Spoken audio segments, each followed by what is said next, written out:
In 1998, when Bill Clinton was in the middle of fighting for his life against a pending impeachment, Nobel Prize winner Toni Morrison defended him, writing, "Years ago, in the middle of the Whitewater investigation, one heard the first murmurs, white skin notwithstanding, this is our first black president, blacker than any actual black person who could ever be elected in our children's lifetime. After all, Clinton displays almost every trope of blackness, single-parent household, born poor, working class, saxophone playing, McDonald's and junk food loving boy from Arkansas." Morrison would later say that she did not mean Clinton was black, but that through the calls for impeachment, he was being treated like a black on the street, already guilty, already a perp. All right, Toni. At the Congressional Black Caucus Conference in 1999, Clinton told the crowd that Chris Tucker mentioned that he was starring as the first black president in an upcoming movie. Said Clinton to the crowd, "I didn't have the heart to tell him I had already taken the position." The crowd of middle-class black people laughed. Shortly before Super Tuesday 1992, Clinton organized a press conference at the Stone Mountain Correctional Facility in Georgia, an area rich with white supremacy events, to remind voters that he was tough on crime and not a president of special interests like his forerunners Dukakis and Mondale. Remarked Jerry Brown on the photo op, "2 white men and 40 black prisoners. What's he saying? He's saying we've got them under control, folks. Don't worry." This episode will make you feel nostalgic for one of the coolest decades on record, but it'll also remind you of the complexities of the world and the black community. It's always interesting what people remember about the 90s and what they've forgotten about completely. It was a sticky decade filled with shiny black multimillionaires dominating media and ghosts of the past resurfacing, like when 71-year-old Byron Beckwith was finally incarcerated in 1994 for the 1964 killing of Medgar. In 1995, the same year that over 500,000 black men assembled in Washington, D.C. for a peaceful display of accountability and brotherhood, Mississippi finally voted to ratify the 13th Amendment, abolishing slavery. It was a new world, but old patterns of inequity and bigotry remained. There was a continued stratification of black values, experiences, and beliefs based on everything from location to class to gender, and simultaneously, a diversification of the racism that black people had become accustomed to. When watching this video, you're gonna be like, damn, I haven't heard about a lot of this mentioned in retrospectives about the 90s. And you might wanna wonder why. Grab a snack, take breaks because it's gonna be a long one, and take notes if you want. This video is sponsored by none other than Office Treats, my office supply company. And you get $5 hardcover notebooks this month only using code INTELLECTUAL. This offer is exclusive to my YouTube subscribers, so check the link in my description box. Now, it's time to talk about black people and the 90s.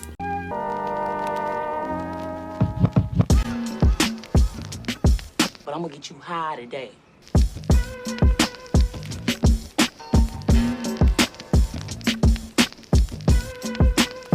It doesn't fit. If it doesn't fit, you must acquit. We're tired of being behind everything. We want to be in charge sometime.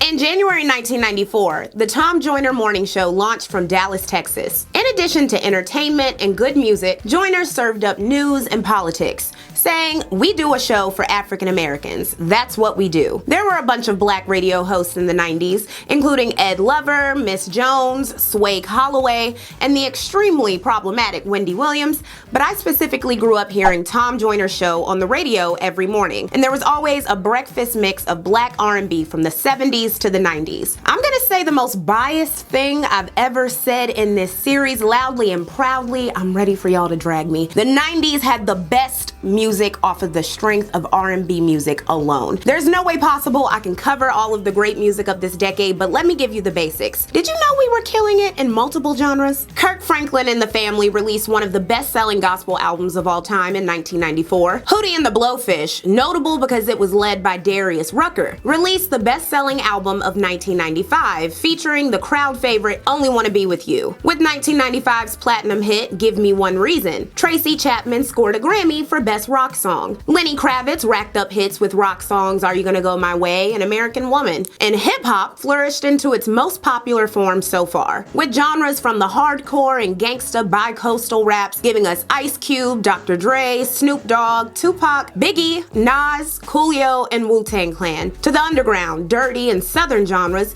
yielding the Ghetto Boys, 2 Live Crew, 3-6 Mafia, who specialized in horrorcore, Juvenile, and Outkast, whose southern playalistic Cadillac music put Atlanta on the map. During the 1995 Source Hip Hop Awards, in which East Coast versus West Coast rappers stroked tensions, Andre 3000 was booed after Outkast won Best New Artist, beating out Bone Thugs and Harmony. Andre said, "The South got something to say. That's all I gotta say." While all of these hip hop genres had different qualities and styles, they shared a common link of controversy for lyrics featuring everything from sex to violence to drug use to misogyny, which we'll be coming back to. Female rappers, who I've discussed in this video but get further addressed in episode 5, were also popping and controversial. Of course, not all rap was controversial. The Fugees embodied alternative rap and garnered a #1 hit album, The Score. Will Smith pointedly made family-friendly hits like Summertime and Getting Jiggy With It, and LL Cool J, who could be dirty,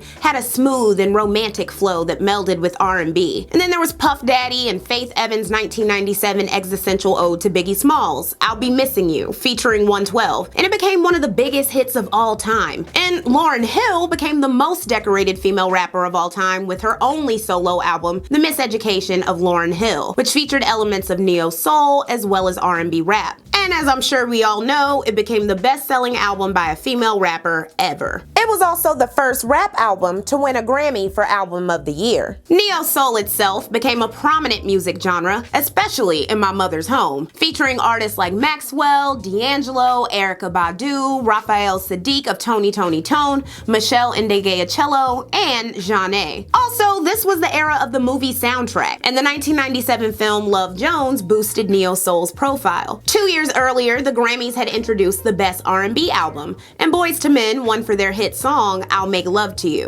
And Boyz II Men won for their best-selling album, too. R&B exploded, and I encourage you to tell me your favorite songs and artists in the comments. There were young stars blending R&B with pop, like Usher, Brandy, Aaliyah, and Destiny's Child, led by a teenaged Beyonce Knowles. Girl groups like TLC, Jade, SWV, Escape, and Black were thriving. Killing the quiet storm in adult contemporary genres were Mariah Carey, who became one of the biggest pop stars in the world by the end of the decade. Janet Jackson and Toni Braxton, who get tributes in episode 5, R. Kelly, Jodeci, 112, Mary J. Blige, Tevin Campbell, and Whitney Houston. Whitney Houston's cover of Dolly Parton's I Will Always Love You in 1992 became the best-selling single by a woman of all time, selling over 20 million copies. She followed up with my favorite Whitney song, I'm Every Woman, a cover of Chaka Khan's 1978 track. Both smash hits were recorded for the Bodyguard soundtrack, with Whitney also starring in the film. Now, while the film wasn't a critical success, it was the second biggest movie worldwide in 1992, and the Grammy-winning soundtrack became the first verified album to sell 1 million copies in a week. It ultimately became the best-selling album of the decade, and the #1 soundtrack of all time. Like, I'm getting goosebumps right now just saying it. Whitney's star power grew with additional movie roles in films like Waiting to Exhale and The Preacher's Wife, and she strategically recorded albums for those too. The Preacher's Wife soundtrack was the best-selling gospel album of all time, and for her role in the movie, which Denzel considered passing to Julia Roberts of all people first, Houston was paid $10 million,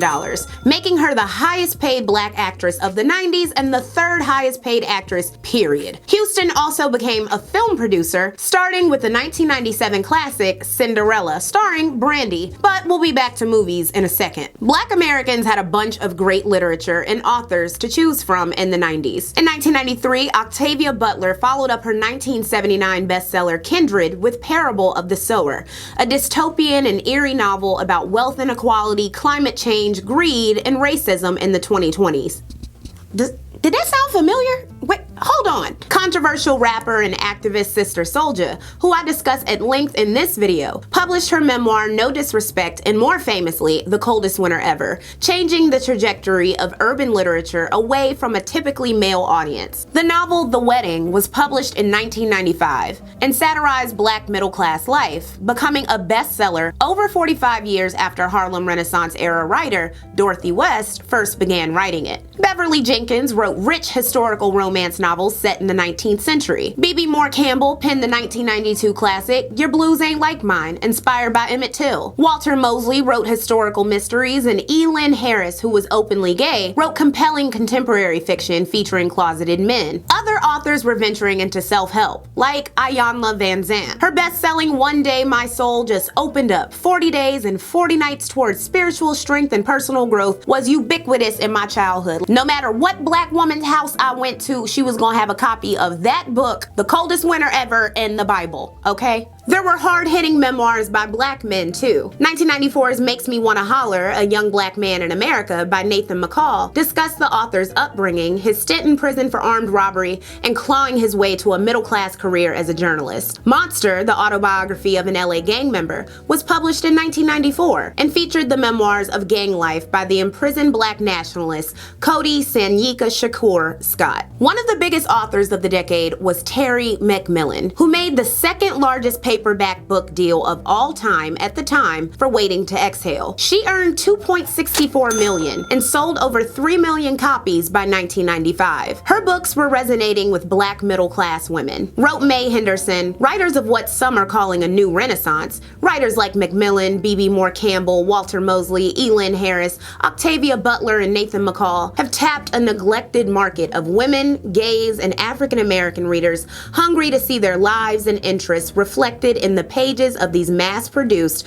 romance, mystery, science fiction, and self-help books. While the past most celebrated black writers have been making literary tomes, McMillan was simpler, prompting the New Republic to say she was a mediocre novelist whose work is consecrated to the spirits of women and blacks. While some dismiss McMillan, who was outselling more esteemed authors like Toni Morrison, as lowbrow, trashy fluff, she sold well, with Walden Books reporting she was outselling John Grisham in 1992. Bookstores across the country were adding dedicated African-American sections, snatching business from black bookstores and compelling major publishers to seek black writers. In turn, more black people were seeking to publish books, said Daniel Max when observing McMillan reading to a class of wannabe writers. These students were delighted to find that hair weaves, press-on nails, and admiration for Janet Jackson's buttocks have a place in fiction. He was being an asshole, but those things do have a place in fiction. McMillan's books were appealing to black readers who didn't want issues of racism in their stories, but who did want unbridled blackness. McMillan's follow-up, How Stella Got Her Groove Back, had a first printing of 800,000 copies and film rights sold before publishing. 20th Century Fox knew it would be a hit because the 1995 adaptation of Waiting to Exhale, directed by Forrest Whitaker and starring Angela Bassett in one of her most iconic roles, was made for $15 million and racked up over $66 million at the box office. Get your shit, and get out!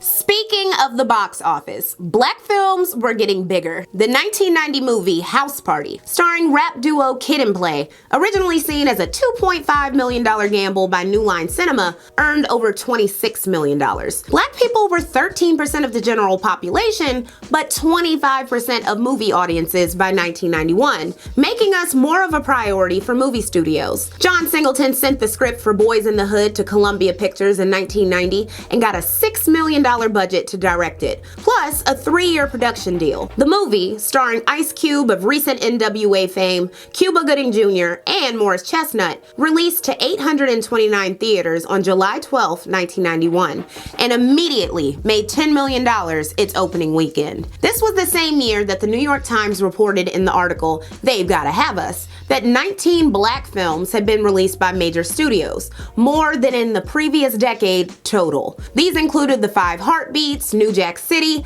House Party 2, Strictly Business, and Daughters of the Dust. That last one, by Julie Dash, was the first feature film directed by a black woman to get national distribution. Dash had a hard time receiving funding afterward, and she never made a movie again despite the film performing well critically. If you can't tell by now, Chantel's definitely not just another girl on the IRT. People be tripping when they find out how smart I really am. A film written and directed by Leslie Harris. The director of 1992's Just Another Girl on the IRT, Leslie Harris, was also told there wasn't enough money or interest in black women's stories. However, writer and director Casey Lemons, who also starred in The Silence of the Lambs and Candyman, did manage to create the most commercially successful independent film of 1997 with Eve's Bayou. Meanwhile, Spike Lee was embarking on his most ambitious project yet, the $33 million film Malcolm X. Warner Brothers had originally tapped Canadian Norman Jewison to direct, outraging black people, including Spike Lee, who lobbied for the job and was selected. In the 3 years before the movie's release, sales of Malcolm X, the autobiography, had grown by 300%. While Malcolm X's esteem was higher than ever before, many black Americans who had never been exposed to Malcolm without a white lens still misunderstood him. There was serious imperative to get his story right, without embellishment or sanitization. When Spike Lee was named the new director, there was outrage from black nationalists, who also took umbrage with the script. Said rapist and misogynistic poet Amiri Bakara, "We will not let Malcolm X's life be trashed to make middle-class Negroes sleep easier." Despite the opposition, the Fruit of Islam provided security on set, and Betty Shabazz served as a direct consultant. I'm gonna tell you, God is black. God is black. Everybody knows God is white. Everything the white man taught you, you accepted. He taught you were a black heathen, and you believed him. He taught you to worship a blonde, blue-eyed Jesus with white skin, and you believed him. He taught you that black was a curse, and you believed that. Did you ever look up the word black in a dictionary? For what? Did you ever study anything that wasn't part of some con? What the hell for, man? A significant portion of the movie budget was donated by black celebrities like Bill Cosby, Prince, Tracy Chapman, Oprah, and Michael and Janet Jackson, because Spike had overrun the original budget of $28 million. It was the first non-documentary and American movie to be filmed in Mecca, though a second crew of Muslims was hired to film inside the holy city. Now you may be shocked by these words, but I have eaten from the same plate, drunk from the same glass, and prayed to the same God with fellow Muslims whose eyes were blue, whose hair was blonde, and whose skin was the whitest of white. And we were all brothers, truly. During the movie's press run, Spike Lee requested that media outlets only send black journalists to cover the important racial nuances of the film and its creation. The LA Times flat out refused, but other publications were slapped in the face with an ugly reality of their own bias. Said the then Premiere magazine editor on Spike Lee's request, "It was an interesting challenge he laid down.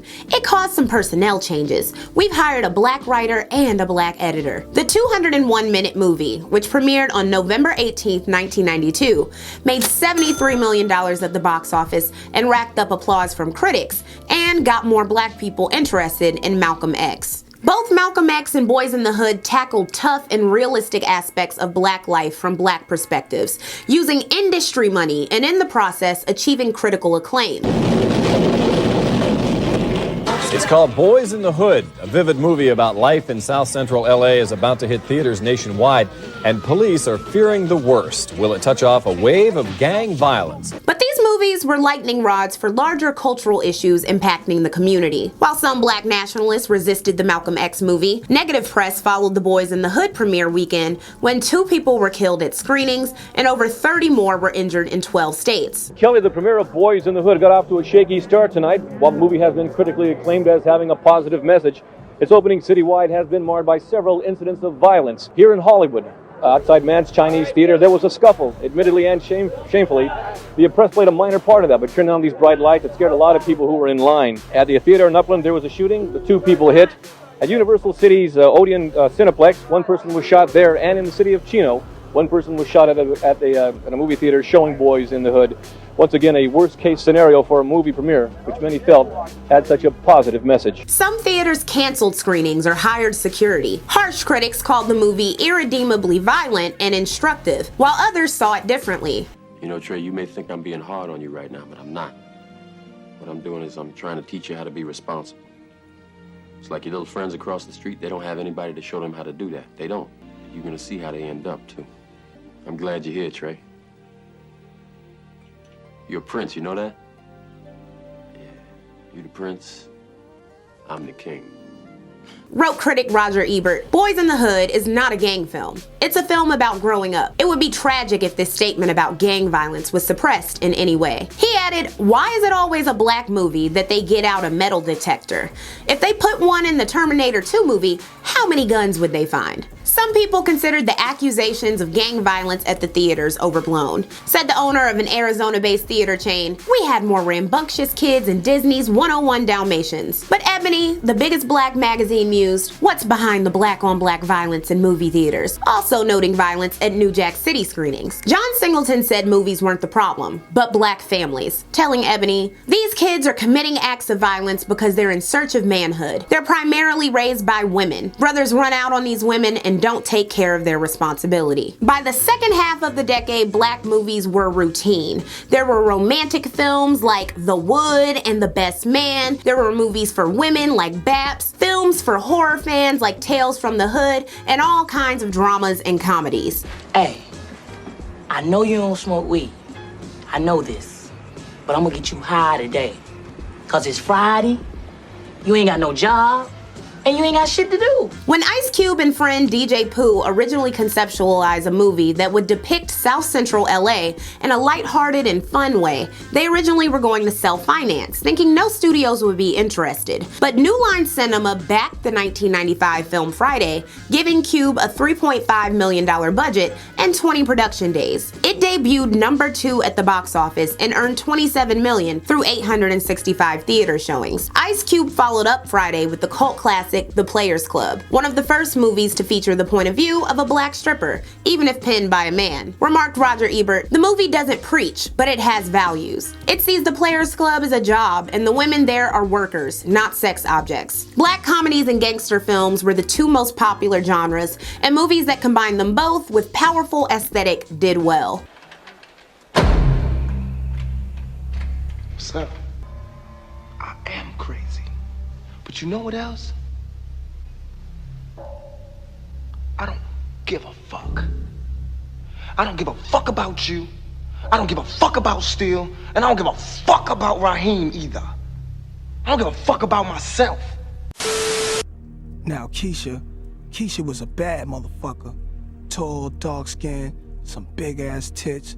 Looked like a ghetto Naomi Campbell and shit. The genre was even spoofed in the 1996 Wayans Brothers film, Don't Be a Menace to South Central While Drinking Your Juice in the Hood. In 1990, Will Smith was going broke from overspending in the early days of his rap career. But he signed a contract to become the star of The Fresh Prince of Bel-Air, which would run until 1996. Though the show was originally going to have a poor black character live with a rich white family, the show humorously examined race and class by having Will live with a rich black one. The show kicked off Will's acting career, leading to several high-profile movie roles, most notably Bad Boys and the blockbuster Independence Day, the latter of which became the second highest-grossing film ever at the time. And Will earned $5 million for his role in that movie. Then came the huge blockbuster Men in Black, which continued Will's solo rap career via Big Willie style. And if you don't think that's a classic, go run Getting Jiggy with It right now. The album went 9 times platinum in the US. He married Jada Pinkett in 1997, who herself was an established star in classics like A Different World, Menace to Society, The Nutty Professor, and Set It Off. By 1998, Will Smith was a leading Hollywood man and was earning over $14 million per film. Though Will's success had been rooted in his pioneering hip-hop days in the 80s, much of his achievements came from television, which had a variety of shows for black audiences. Well, if you wanted to laugh. Martin, Living Single, Moesha, The Steve Harvey Show, The Parkers, Smart Guys, Sister Sister, The Jamie Foxx Show, and Living Color. Networks were investing small budgets into sitcom productions with mostly black casts and mostly white writers. UPN and the WB were major exceptions and had more black writers than other networks for its lineups, but they were paid much less than writers at other networks. You can learn more about black 90s literature and bookstores, as well as black television shows in the latest Deep Cut episode exclusively on my Patreon. Back in 1993, Whoopi Goldberg's then boyfriend, Ted Danson, appeared in a blackface stand-up routine so horrific he used the N-word at least 12 times that all recordings of the event have been destroyed. It was for a roast of Goldberg, who was in the midst of filming Sister Act 2, Back in the Habit. In case you forgot, let me describe how big Whoopi was in the 90s. The first film had grossed over $200 million and had earned her an Oscar nomination. Goldberg was rumored to earn $7 to $12 million for the sequel, making her one of the highest paid actresses in Hollywood at the time. By the end of the 90s, Goldberg would host the Oscars 3 times, star in 29 films that grossed $1.3 billion, and she'd appear in numerous Broadway productions and television broadcasts. Whoopi was huge. Guests of the roast included New York City Mayor David Dinkins, who was uncomfortable, and Montel Williams, who left in the middle of Danson's set. Goldberg remarked, "It takes a lot of courage to come out in blackface in front of 3,000. I don't care if you don't like it, I do." She also proudly revealed she helped him write his jokes. This lunacy illustrated that many black celebrities were living in a different world from their non-famous counterparts. For celebrities who glittered in media and made unprecedented amounts of wealth, while they were the de facto representations of black people, their fame granted them a buffer from the harsher realities of 90s life. And the massive explosion of black music, television, movies, and culture would interest and piss off white Americans and be entwined with the decade's racial politics. Never before had black people been so successful, so visible, so untouchable, and so cool. When the White House hosted an ultra-luxe gala on New Year's Eve 1999, hundreds of guests were treated to beluga caviar, lobster, oysters, and other delicacies. The Clinton celebration of the new millennium was partly produced by Quincy Jones and hosted by Will Smith. It was the best decade for black Americans so far, but that didn't mean the problems were over. In 1990, D.C. was a struggling city of 606,000 citizens. Despite $4 billion in taxes and federal grants, only Alaska collected more tax revenue per capita. 19% of the city's public housing was sitting empty. In a 1989 expose entitled "The Worst City Government in America," outlined the ways in which funding was being misused or going unaccounted for. As a result of high taxes and shitty services, D.C. was seeing many of its wealthier families begin to move to suburbs, and the overall population of the city was declining. On January 18, 1990, the 3-time elected mayor, Marion, was arrested in a sting operation at the Vista International Hotel. The FBI had been investigating Barry for drug use since 1988. His side chick at the time, Hazel Rashida Moore, was an FBI informant, and on that fateful January day, she invited the mayor to smoke crack with her before sex. Mayor Marion Barry was still drawing cheers in his neighborhood even after his arrest last night on charges of using crack. In an FBI undercover operation, sources say former model Rashida Moore, described as a cooperating government witness, allegedly lured the mayor to a rendezvous for romance and drugs. While a videotape rolled in this Washington hotel, U.S. attorneys and FBI agents watched over a hidden closed-circuit camera as the mayor allegedly gave more money for cocaine.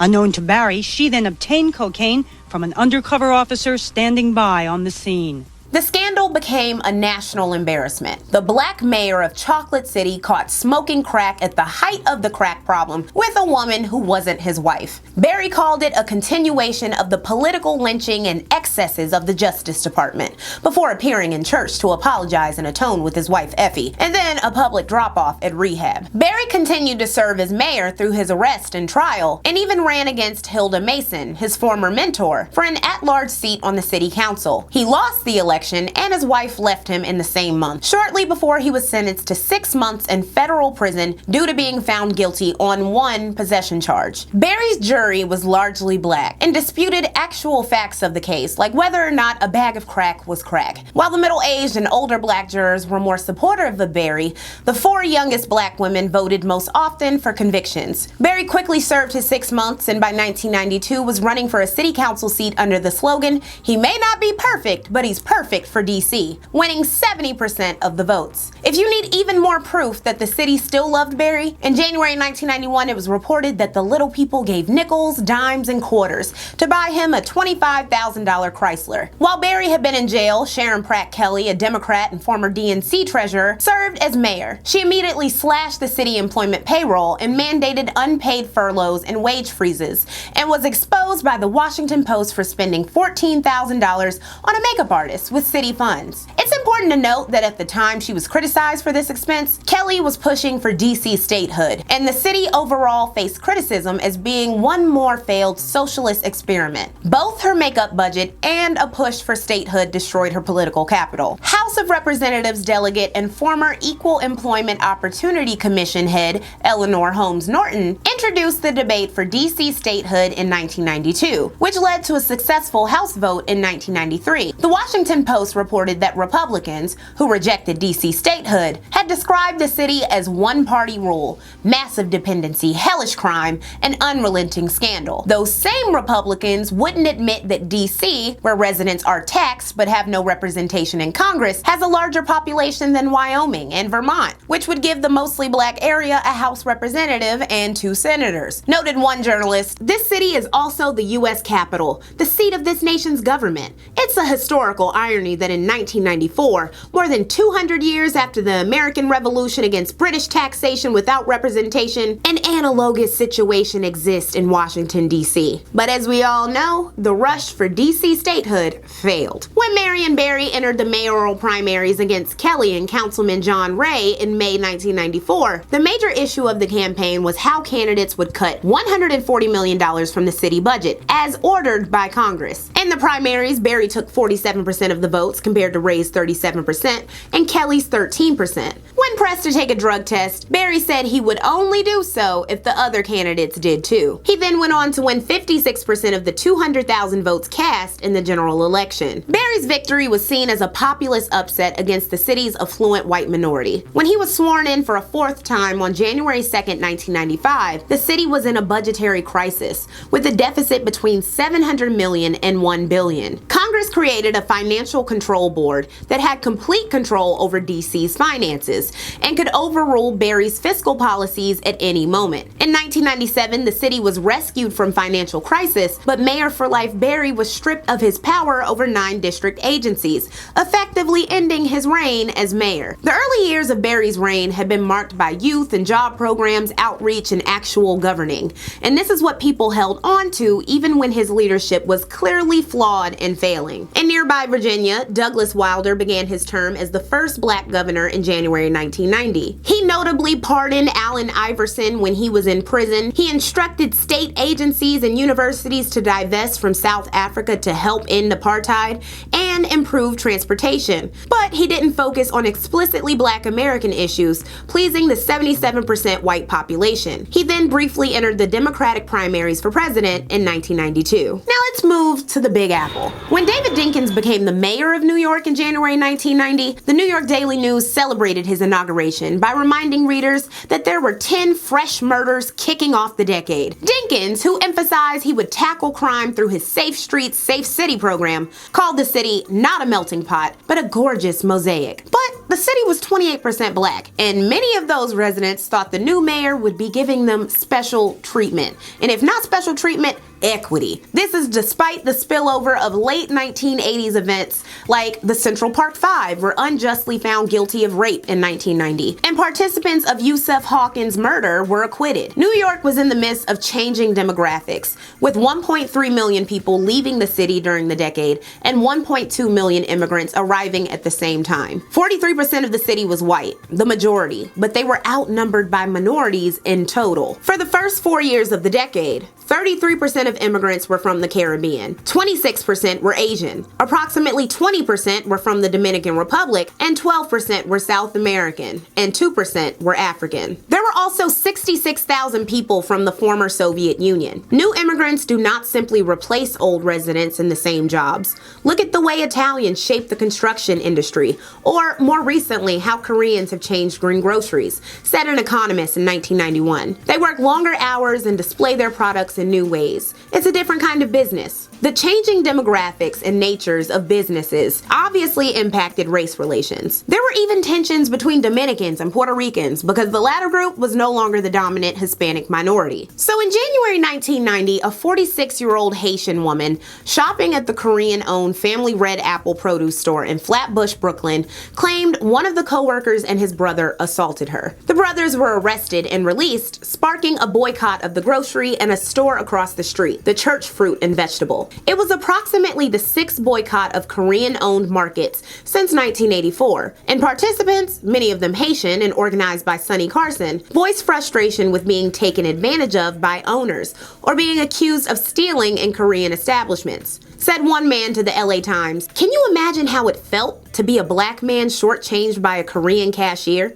Standing there at the front of the line with a shop full of disbelieving eyes on me, there was not a thing I could say to make her believe I was telling the truth. Nothing could wash me that day. I gave that Korean woman a $10 bill." Though the boycott threatened the grocery, the landlord waived the Family Red Apple's rent, and the Korean American Community Association held the store down, providing it with approximately $8,000 a month to stay afloat. A spokesman from the Community Association said, "Korean merchants have decided that his store should be a test case against the black-sponsored boycotts. If we close, then what next? Flatbush, Pennsylvania, Utica?" The boycott highlighted ongoing tensions nationally between black people and other minorities, buying property and selling necessities in their communities. Noted a Brooklyn pastor, "There are a lot of black people you pass on the streets who have been dreaming for years about opening up businesses in some of those boarded up buildings. They are systematically denied access to insurances and capital and denied access." Not everyone supported the boycott though. One black man gave the owner an envelope with $100 and an apology note,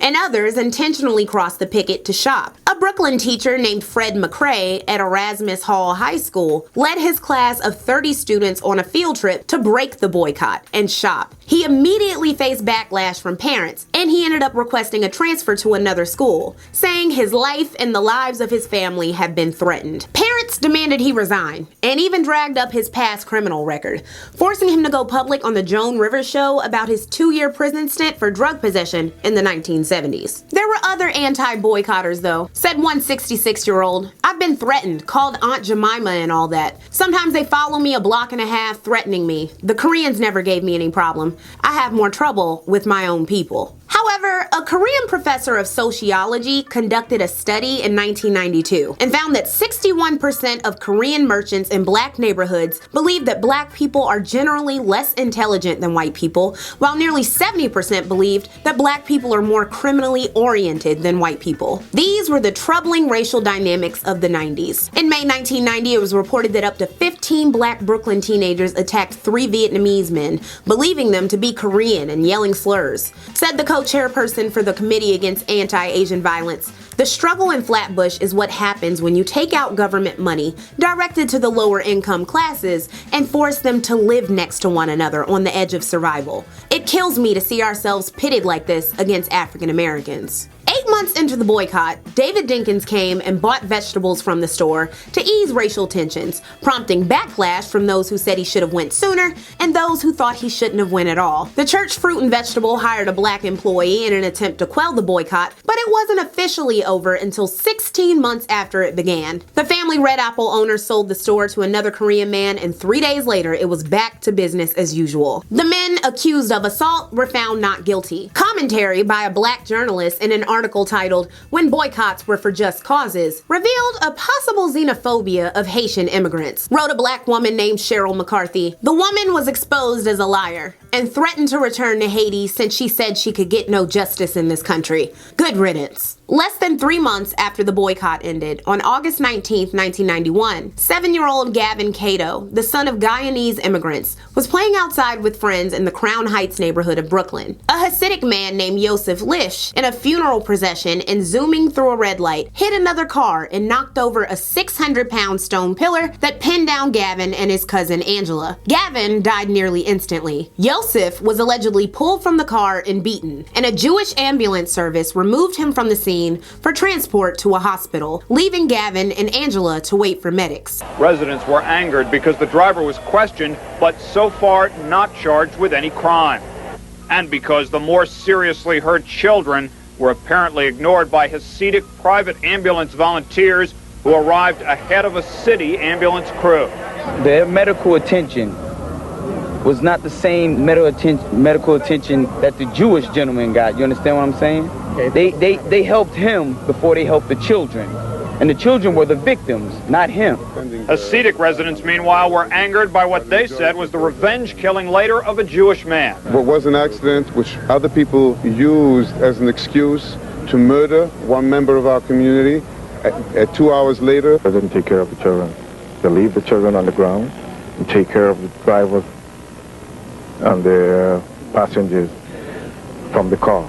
The trauma of the event immediately gave way to a riot, with residents and non-residents gathering to throw bottles and rocks. A passing Jewish man, Yankel Rosenbaum, was beaten by up to 20 black men before being fatally stabbed to death by a Trinidadian man named Limerick Nelson. When Dinkins and Police Commissioner Lee Brown went to calm the situation down, they were virtually ignored, and Dinkins was even booed. Other Jewish people were injured, stores were looted, and property was damaged. By the third day of rioting, Al Sharpton led a march while over 1,800 cops were dispatched to Crown Heights. If the Jews want to get it on, tell them to pin their yarmulkes back and come over to my house, demanded Sharpton, who had just survived being stabbed in the chest in Bensonhurst, Brooklyn the year before. And in revenge, 29-year-old Yankel Rosenbaum was stabbed to death.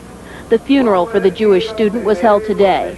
2 people have been charged with his murder. Tonight, the students wanted to know why the driver who hit the children was not arrested. The mayor explained that the evidence is being presented to a grand jury. I'm not able to go out there and say this man who's driving this car is going to be arrested tonight. I can't say that. As the mayor spoke, the chaos continued outside. At least 15 officers were injured in skirmishes in the streets. The windows of a police van were smashed. The mayor was going to walk the streets, but in the end decided against it. Instead, he spoke to a crowd from the school steps and was booed. After the mayor left, I spoke to some teenagers who live in Crown Heights. If they'd arrested a Jew that did it for like that, then everybody would have been happy. Black people were pissed at Jewish people benefiting from white supremacy as much as they were about Gavin Cato's death. And Jewish people were alarmed and rightfully angry about how acts of anti-Semitism by black people were underreported during the riots. A jury of 10 black, 8 white, and 5 Latino jurors declined to indict Yosef Lish, who later moved to Israel. Meanwhile, Limerick Nelson was acquitted of Rosenbaum's murder, though he was later found guilty of violating Rosenbaum's civil rights. The boycotts, along with the Crown Heights riots, would be key lightning rods for mayoral hopeful Rudolph Giuliani. On September 16, 1992, Giuliani joined thousands of drunk cops outside of City Hall, hurling epithets with racial signs, goading them on with a microphone. Why were these drunken cops rioting? They were pissed about a bill that Dinkins was pushing that would make the Civilian Complaint Review Board all civilian instead of half cop. While Dinkins had hired more police, he also wanted a better system for holding them accountable. Back in July, a cop named Michael O'Keefe had shot and killed an undocumented Dominican immigrant and bodega clerk named Jose Kiko Garcia, which caused 3 nights of protests in Washington Heights. The press would focus on Garcia's drug charge, and cops bristled after Dinkins invited his family to Gracie Mansion, the mayor's place of residence. O'Keefe was ultimately cleared of any wrongdoing and lauded as a hero during the cop riot. The permit that these cops had expressly covered the area outside of the Murray Street Irish pubs and cop bars. When they weren't allowed in City Hall, the approximately 4,000 to 10,000 cops turned and walked a few hundred feet to Brooklyn Bridge. A dozen mounted on duty officers did nothing as they crowded the bridge. Only 2 officers were ever suspended for their role in this riot. Complained Dinkins, some of them out there were calling out nigger. Why would the people in our communities have the confidence in them that they would have the sensitivity to handle a tense situation in the minority community? 5 New York Times reporters said that they didn't hear slurs at the protests, which was disputed by a Channel 2 cameraman and other witnesses.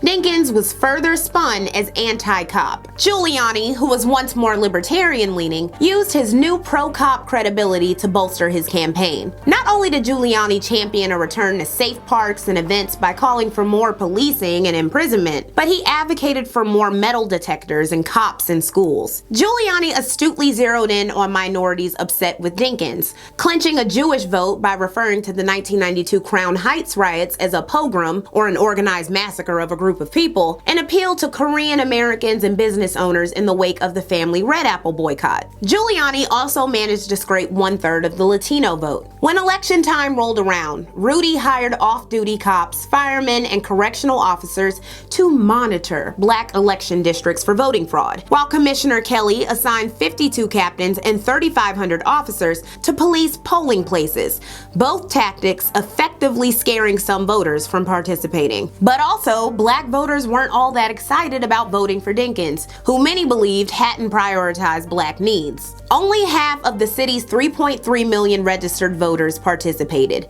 and 50.9% chose Giuliani in an extremely tight race. Upon his election, Giuliani announced a quality of life campaign. He made Bill Bratton, an advocate of the broken windows theory, the new police chief. A 1994 NYPD memo outlined Police Strategy Number 5, or reclaiming the public spaces of New York. Misdemeanor arrests rose by 50%, and police misconduct incidents rose. The idea was to go after low-level quality of life crimes like graffiti, turnstile jumping, loud music, and panhandling by doing more ticketing and aggressive policing via random stop and frisking. Even black Deputy Mayor Rudy Washington was stopped and frisked by police. Clearly, these small quality of life policing policies had a bigger impact. Squeegee men had been a campaign issue that Giuliani called menacing and extorting. Under Dinkins, a flawed study of less than 50 men who made a living by cleaning car windows misrepresented the problem. Giuliani proposed a policy of zero-tolerance police enforcement based on an April 1992 Department of Transportation rule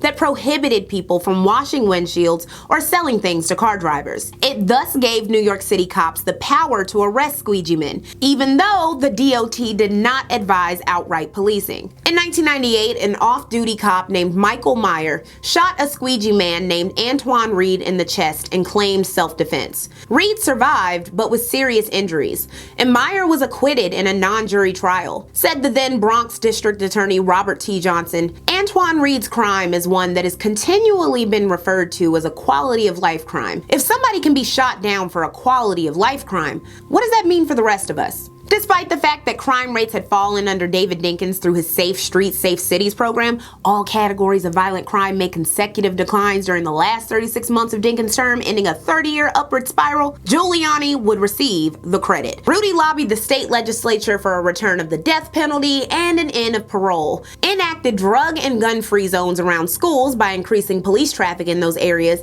and called for arresting more drug dealers. While Giuliani targeted drug dealers, the poverty that led to drug dealing went largely unaddressed and was made worse due to negligence and corruption. Quality employment, affordable housing, and aid from the non-private sector was hard to find. By the end of Giuliani's second term, 1 in 4 New Yorkers was living in poverty, the same rate as the 1989 to 1992 recession, and they were disproportionately black and people of color. In 1994, 27% of the applicants to welfare were rejected, and 5 years later, 75% of job center applicants and 52% of welfare applicants were denied. Many were forced to join the Work Experience program, which were horribly paid manual labor positions that provided cheap labor for the city in exchange for meager welfare. The food stamp roll shrunk by 35%. Giuliani also appointed racist pedophile Russell Harding to the head of the New York City Housing and Development Corporation, which was supposed to give low-interest loans for construction of low-income housing. Instead, Harding embezzled over $400,000, spending some of it on a sex tour to Thailand. Black people's realities in the city made big news during the second half of the 90s, especially because crime filled the city coffers. Take, for example, the fact that in 1994, there were 720 people arrested for misdemeanor marijuana offenses. By 2001, it was 60,000 arrests per year. The cops doing the arresting were mostly young white males from the suburbs of Long Island and Queens, with little or no college experience. Not living within the city, they were expected to police. On August 9th, 1997, Abner Louima, a Haitian immigrant, was leaving Club Rendezvous in East Flatbush when he was wrongfully arrested, beaten, taken to the 70th precinct, and sexually assaulted with a broom handle in a bathroom by Justin Volt. Those inside the precinct ignored this vicious act. Louima was admitted to the hospital due to his injuries only after a Haitian nurse took him seriously and told everyone. Protests raged by August 16th, and Volt tried to claim that Louima must have had gay sex at a club, which was disputed by a coworker he had bragged to about the assault. Volt was given 30 years in 1999 after pleading guilty to numerous charges of assault and conspiracy. Each officer who was inside the precinct on the day that this event took place should also be brought up on criminal charges and at a minimum administrative charges. A plea of conspiracy without naming the co-conspirators is an incomplete plea. We feel he should name them and that all of them ought to be remanded today. One other officer named Charles Schwartz was eventually punished for perjury. Abner Louima would sue the police department, winning $8.7 million in damages. $1.6 million of that money came from police unions. The next tragic scandal came on February 4th, 1999, when Guinean immigrant Amadou Diallo was shot 41 times by 4 undercover officers guided by Giuliani's pride and joy, Compstat. The brass defended the cops, who had been looking for a rape suspect, and initially declined to prosecute. There were 2 weeks of protests led by former Mayor Dinkins, Jesse Jackson, and an array of leftist and liberal New Yorkers, plus Latinos who detested the 1995 police murders of Puerto Rican men Anthony Rosario and Hilton Vega. 4 black and 8 white jurors would acquit all 4 officers of shooting Diallo, and the city eventually paid $3 million to his parents. We the jury. That's why they didn't have it in the Bronx. They're giving cops license to kill now. Because we know they made a statement today that they were saying that what they did to Amadou Diallo, that they could do to any Puerto Rican, Dominican, black brother out here, and sisters as well. They made that statement. They made it clear to us. The viciousness of the police, as well as the tensions between Black Americans and Koreans, was put further in the national spotlight thanks to Los Angeles, too. The City of Angels was also seeing a large-scale diversification of its population. Quoted the New York Times about the 1990 census, Los Angeles is 39.9% Hispanic, 37.3% white, 13% Black, and 13% Asian. By 1992, Latinos were 3.3 million of the population, while Koreans were 150,000. Latinos, mostly Mexican but also Central American, were 1/4 of the formerly all-black neighborhood of South Central. In the immediate and surrounding areas, there was a competition for jobs and housing, and increasingly, black residents were in favor of limiting Latino immigration. Not only were there intense divides between black people and Latinos, but both groups were clashing with Korean Americans, who, while on one hand were mostly working-class laborers, were also increasingly owning local businesses like liquor and convenience stores. A total of 3,300 in LA by 1991 and 350 in South Central alone. While many people mistakenly believe Koreans were more likely to get business loans, much of their success came from rotating savings and credits associations within their communities, similar to African susu, and a hack used all over the world among trusted communities, typically immigrants. And you can read more about that in this episode's glossary on Patreon. Koreans also existed in the shadow of the model minority stereotype and were seen by racists to be superior to the black and Latinos they lived side by side with, providing them with a bit of privilege and unsurprisingly breeding a superiority complex. However, these business owners were subject to robberies, shoplifting, and/or harassment, like when in 1989 a man named Rodney King assaulted a Korean store owner in a robbery. This same violence, being driven by poverty and untreated drug addiction, was acknowledged by black residents of South Los Angeles, as discussed in Lexual Does the 80s. So, in March 1991, Rodney King was months out of prison after serving a year for the 1989 crime. On Sunday, March 3rd, Rodney and 2 friends were drunk and headed home. While speeding on the highway, cops spotted him and attempted to pull him over. To avoid breaking his parole, King tried to flee and led the cops on a chase for 8 miles, attracting several other cop cars and a helicopter, which woke a 31-year-old Argentinian immigrant named George Holiday up from his sleep.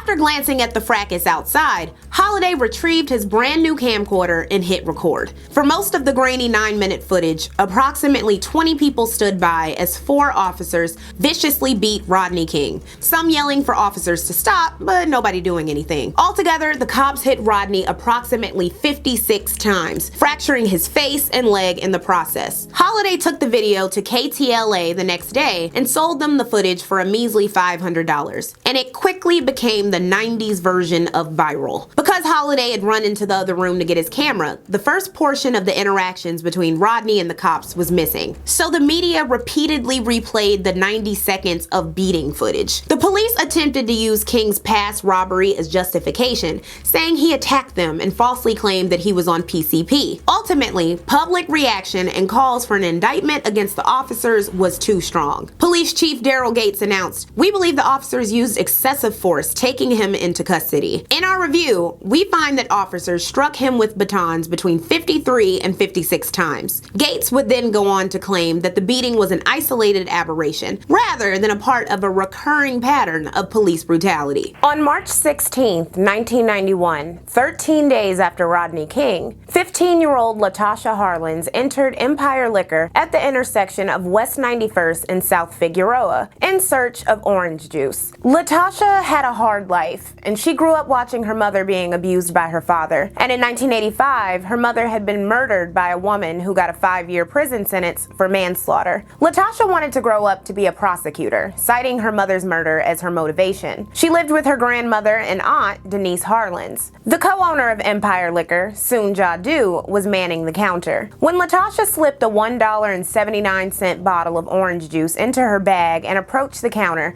with cash in hand, Soon Jadu accused her of stealing. Soon then grabbed Latasha by her clothing and bag, prompting Latasha to strike her 3 times in the head. She then placed the juice, which had fallen from her hand, on the counter. As Latasha tried to leave, Soon pulled out the family revolver and shot her in the back of the head from a distance of approximately 3 feet. When her husband came in after the gunshot, he called 911 and claimed that their store had been held up. The traumatizing event was witnessed by 2 black children, a 12-year-old girl named Lakeisha Combs and her 9-year-old brother Ishmael Ali. After reviewing the evidence, police charged Soon with voluntary manslaughter and second-degree murder. After advice from fellow Koreans, Soon hired a black lawyer named Charles Lloyd, a Mississippi-born 57-year-old former cop who had represented Black Panthers, Black Muslims, and the Aryan Brotherhood, and had a flashy slogan, "When you are charged with murder, don't call unto the Lord, call Lloyd." He argued that Soon, who pretended to be unconscious at the hospital and suffered a black eye, feared for her life. She also claimed that in addition to thinking Latasha was a robber, that she believed the 13-year-old was in her mid-20s. Soon further claimed she didn't know how to shoot a gun and that she didn't remember firing it, which was disputed by the investigators who studied the video. The liquor store had been robbed 3 times in the past few years, including the previous Saturday when her husband was running it. The jury watched the videotape, and Soon was found guilty of voluntary manslaughter, with the maximum sentence for manslaughter being 16 years. After the verdict, reported LA Times, a group of 7 angry men marched in front of the Empire Liquor Market, now boarded up and posted with a for sale sign. The men carried a huge poster with Latasha's picture and the words, "Never again." The tensions continued to be exacerbated by reports of Soon's racism. When interviewed for probation eligibility, Soon said that black people were lazy and spent welfare checks on liquor instead of their children. The judge on the case, Joyce Carlin, gave Soon 5 years of probation, 10 years of a suspended prison sentence, 400 hours of community service, and a $500 fine, saying that her reaction of shooting an unarmed black teenager over a $2 bottle of orange juice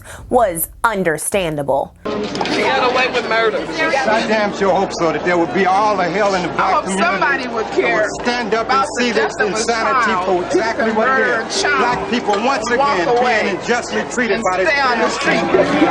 Get a camera on my face. Since we don't pick cotton anymore and cut sugar cane, our lives is not worth anything. The judge gave this woman probation even after she had written a letter calling Latasha the wrong name, saying, "Being a mother myself, I fully share in the sorrow Natasha's mother must be feeling, either not bothering to learn Latasha's mother was dead or forgetting." Soon's lack of remorse and her light punishment was devastating for Korean-Black relations and further infuriated a Black population incensed by the treatment of Rodney King. For years after the verdict, the family protested outside of Judge Carlin's home on Latasha's birthday. Tensions were clearly bubbling in the months before Soon's light sentence. For example, the owner of a Chung's liquor market on Western Avenue shot and killed a Black man who acted like he was pulling out a gun, leading to a boycott of the store. In August 1991, the store and 2 other Korean-owned establishments were firebombed. The Chung's liquor market boycott lasted 109 days and was eventually negotiated to an end by Tom Bradley, with the agreement leading to the store's sale. Some Koreans are thinking he's given up his store even though he hasn't done anything wrong. So what's to stop other Black groups from boycotting other stores? It sort of sets a precedent, said the executive director of the Korean American Coalition. On his October 1991 album Death Certificate, Ice Cube rapped on his song Black Korea. "So don't follow me up and down your market, or your little chop suey ass will be a target of the nationwide boycott." The album, which skillfully discussed the Black experience in LA and managed to be anti-Semitic, homophobic, misogynistic, and bigoted, caused immense controversy and became a hip-hop classic. Meanwhile, the 4 police officers who beat Rodney King were charged with assault and use of excessive force. The trial was moved to Simi Valley, where the jury was made up of 10 white people, 1 Latino, 1 Asian American, and a biracial man. The trial opened in March 1992, and the discourse surrounding the tape, which was aired and viewed repeatedly, revealed the stark racial differences in America's core. I'm not condoning what the officers did. I think they got a little bit out of hand, of course. But listen. Okay, I'm telling you, we did not see the first 60 seconds of that video. We did not. You saying? What were you saying? I was beat up by 4 police officers. Excuse me. Yes, go ahead. I apologize for my young lady. It's her youth. Why do you say you apologize? She isn't old enough to know what has been going on for a long time. However, because of the direct footage of what Black people had been complaining about for so long, the popular thought was that the cops would be found guilty. Instead, on April 29, 1992, all 4 police officers were acquitted. So you think the verdict was fair?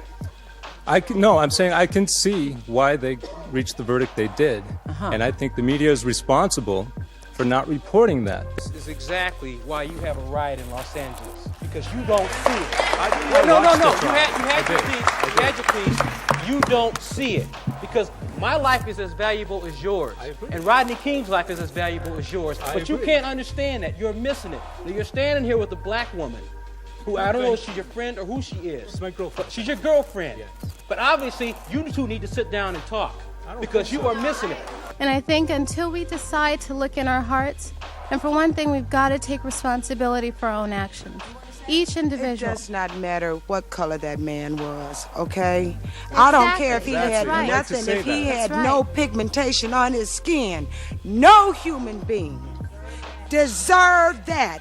And for you to sit there and say you can understand, I watched it. You can understand. Be able to understand. I can't understand nothing like that. The blatant disregard of what had been on the tape is what catalyzed the chaos and bedlam that the city plunged into within 3 hours of the verdict being read at 3:15 p.m. Among the early protesters outside of the courthouse was Boys in the Hood director John Singleton. Though he called for a peaceful response, LA Mayor Tom Bradley remarked, "The jury's verdict will not blind us to what we saw on that videotape. The men who beat Rodney King do not deserve to wear the uniform of the LAPD." Agitated crowds grew around South LA, particularly along Florence and Normandy, especially after seeing 24 officers pursue and arrest a 16-year-old who had either thrown a bottle at a cop car or beat up a Korean business owner. Police also began arresting members of the crowds, leading to more unrest. Tom Bradley initiated a curfew and instructed police to block off the wealthiest areas of town, Beverly Hills, West Hollywood, etc., while other areas were left to fend for themselves. As the hours wore on, cops pulled back from confrontations. At the intersection of Florence and Normandy, a white truck driver named Larry Tarvin was pulled from his car at the red light and beaten and robbed by a group of black men,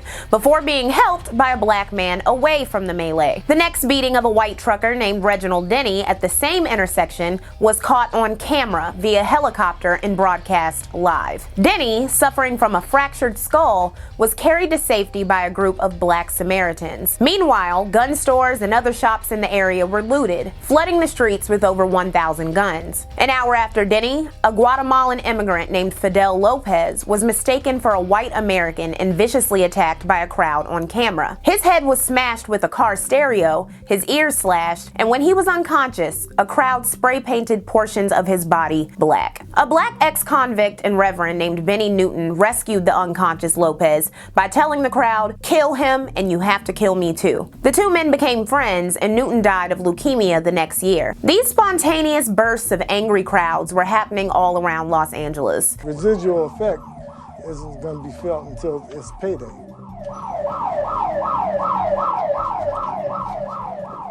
We're standing in Midtown Los Angeles now, several miles from South Central LA, the core of this whole problem and where things started. And as you can see behind me, the building is engulfed in flames. There are no firefighters around anywhere. It's a situation that's on almost every block. The firefighters can't even begin to answer all the needs. There was arson, looting, attacks, and shootouts. On Thursday, April 30th, shortly after midnight, Governor Pete Wilson declared a state of emergency. The California Army National Guard didn't arrive in the city until 24 hours after rioting began. People around the country watched the horror unfold live on TV. Tom Bradley urged Los Angeles citizens to stay home and watch the Cosby Show finale, as public criticism was directed at rioters for burning down their own neighborhoods. Citizens nationwide debated whether or not the verdict was just. Others defended the riots or understood where the anger was coming from. Koreatown, a 2.7 square mile neighborhood, received much of the damage and attacks. Out of the $850 million worth of damage, half of it came from the looted and destroyed businesses, 2,300 mom and pop shops in Koreatown. It would have been more if not for the fact that many of the Korean civilians had mandatory military training in South Korea. Gun shop owners loaned out guns, they perched on rooftops, and quickly organized in the face of the rioters to protect their businesses because police were in retreat. Said a merchant, "I want to make it clear that we didn't open fire first. At that time, 4 police cars were there. Somebody started to shoot at us. The LAPD ran away in half a second. I never saw such a fast escape. I was pretty disappointed." As the violence escalated, the post office announced that its couriers would not be delivering mail, and various high-profile events, including the LA Lakers versus the Portland Trail Blazers in the playoffs, were canceled. On Friday, May 1st at 1 a.m., Governor Wilson requested federal assistance, prompting George Bush to invoke the Insurrection Act, mobilizing federal troops. At the request of the governor and the mayor, I have committed these troops to help restore order. I am also federalizing the National Guard, and I'm instructing General Colin Powell to place all those troops under a central command. What we saw last night and the night before in Los Angeles is not about civil rights. It's not about the great cause of equality that all Americans must uphold. It's not a message of protest. It's been the brutality of a mob, pure and simple. Later that morning, Rodney King appeared on TV and begged, "You know, can we all get along? Can we get along?" While rioting was greatly reduced by its third day, arsons and looting still occurred. Bush appeared on TV saying that federal and California troops would use whatever force is necessary to restore order. By Saturday, all of the rioting was over, and 30,000 people attended a peace rally in Koreatown. On Sunday, a motorist who tried to run over National Guard soldiers was killed. When the curfew was finally lifted on Monday, May 4th, 54 people were dead, and nearly 15,000 had been arrested. LAPD handed over undocumented immigrants, approximately 1,200, to INS. Reported the LA Times, by no means were blacks and Latinos the only participants. The ethnic breakdown of the arrested shows whites and Asians also joined in the fray. Despite a popular Mexican newspaper and other commentators saying Latinos were purely the victims of a riot by angry blacks, Latino Americans were 1/3 of those killed and half of those arrested during the riots. A young woman, a looter, tried to explain what has been going on in this dreadfully troubled city. It's a way for people to vent their frustration, and then they're like targeting Korean-owned businesses and white businesses. And yet, what we have seen seemed more a colorblind orgy of wrecking and taking. What has happened to people? So help me God, I never seen parents teaching children to steal. If I had done that, my mom would beat the stuffings out of me if she had called me stealing. But these parents teaching their kids to steal, I can't understand it. Don't they ever take their kids to church? Do they ever teach them to believe in Jesus? I don't believe this stuff. I just can't. Who could believe this? Looters of every race and color, just like their victims. 22 years down the drain. I mean, can people realize what they're doing is wrong? This is not the way to overcome racism. And merchants in neighborhoods of every color picked through the scraps the looters had left behind. And what could they say? There was a little 9 or 10-year-old and her mother. They were walking out with baskets full of brushes and combs and stuff like that. And what did looters call this? They said, we're going shopping. That's why they charge too much money. Everybody was doing it. White, Hispanics, black. And in this lawless place, order broken down, people guard their stores with guns. They can't disarm us because nobody else is going to protect your business. Nobody. Additionally, many black businesses suffered from looting. The area's oldest black bank was destroyed, along with the oldest continuously running black bookstore, the Aquarian. The owners, who were into metaphysics, said, "This is the birthing of the Aquarian age, and birthing ain't easy." The liquor store where Latasha Harlins was murdered remained standing. While schools, banks, and businesses reopened, there was still heightened crime and violence in the days that followed. Federal troops remained until May 9th, and National Guard remained in some capacity until May 27th. The actor Edward James Olmos and thousands of other Los Angelos immediately got to work cleaning up the city. Tom Bradley offered Rodney King $200,000 and a fully funded 4-year college education, which King rejected in favor of a lawsuit, in which he was awarded $3.8 million. Korean Americans were split into 2 main camps on their views of the riots, and these camps would be central to their political identity and voting habits in the coming years. The liberals viewed the continued racial oppression of other minorities as the true issue, while conservatives fell back on the model minority myth, separating themselves from black Americans and endorsing Republican values. And the images of rooftop Koreans would excite gun rights activists and lobbyists as proof of the need for self-defense. The city also faced a bunch of lawsuits from Reginald Denny and others who were harmed during the riot in police absence. While Reginald Denny unsuccessfully sued the city, he emphasized that he did not want his story used to fuel racist narratives, reminding the media that his rescuers were black, as were his doctors. He even became friends with the guys who saved him and shook hands with one of the men who attacked him, a man named Henry Watson. In the aftermath, counter-rioting strategy was criticized and studied, and the way the media covered the riots was examined. But how did black people view the riots? It depends on who you ask. A poll by the LA Times found 58% of black readers saw the uprising as unjustified. A 1994 Clark Atlanta study of 227 black people living and working in South Central LA found that 100% of the respondents were angry about the not guilty verdict. However, only 25% fully embraced the riot. They were dubbed militants. 65% expressed the view that riots were not an appropriate or moral means to affect social change. But 90% said it was a definite declaration for economic and social improvement for black people. Our answer doesn't lie in going into the streets and burning up all the buildings and things. We need to... Members of Operation Strike say America has gotten its wake-up call and should advance changes that promote economic socialism. Until we address this system and we look at its structure, change its structure, destroy its structure, and reconstruct it in the interests of our people, we will never make any advancements. Those same 90% didn't condemn or chastise those who participated. Said a high school administrator, "I'll talk about it with white people, but I won't let them tisk me about the violence.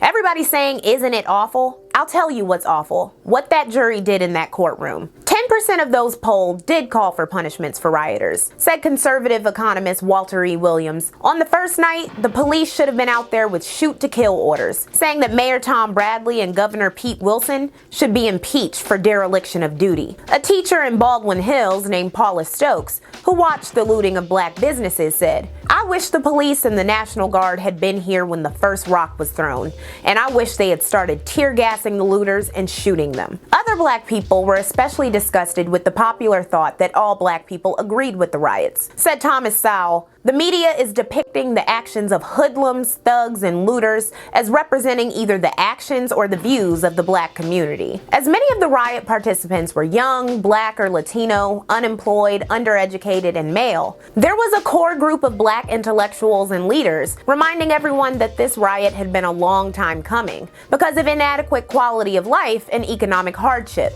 as well as the hopelessness of ongoing gang violence. For this reason, there was disagreement over whether the riots were better described as an uprising. Sister, did you also say to the Washington Post, I want to get this correct, I don't think that anything we can do to white people would ever equal what they've done to us. I really don't. White people are born guilty and there is no redeemer. Oh, I absolutely said that. What do you mean by born guilty?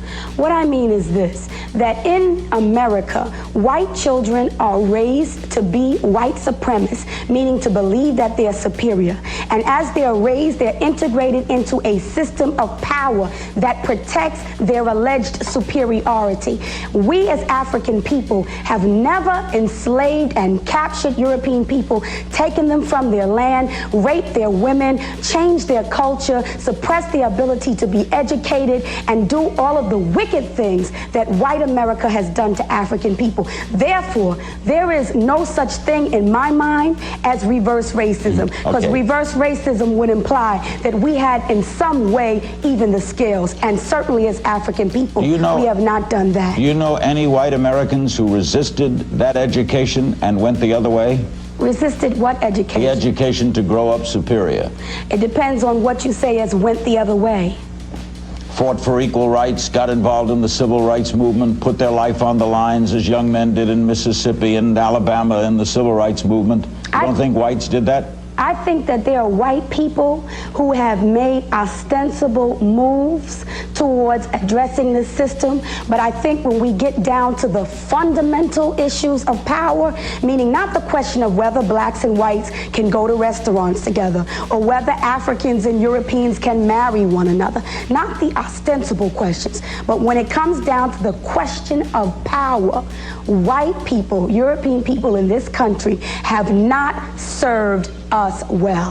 When it was widely reported that Sister Souljah said, if black people kill black people every day, why not have a week and kill white people? It caused an uproar. That part of the quote was what riled people up, but nobody cared about the rest. She said, white people, this government and that mayor were well aware of the fact that black people were dying every day in Los Angeles under gang violence. So if you're a gang member and you would normally be killing somebody, why not kill a white person? Do you think that somebody thinks that white people are better, are above and beyond dying when they would kill their own kind? Souljah was a member of Jesse Jackson's Rainbow Coalition, and presidential candidate Bill Clinton, who wanted to distance himself from special interests, namely the most radical ideas of Jesse Jackson, he rebuked Jackson and Souljah, comparing her to David Duke. She told the Washington Post about a month ago, and I quote, if black people kill black people every day, why not have a week and kill white people?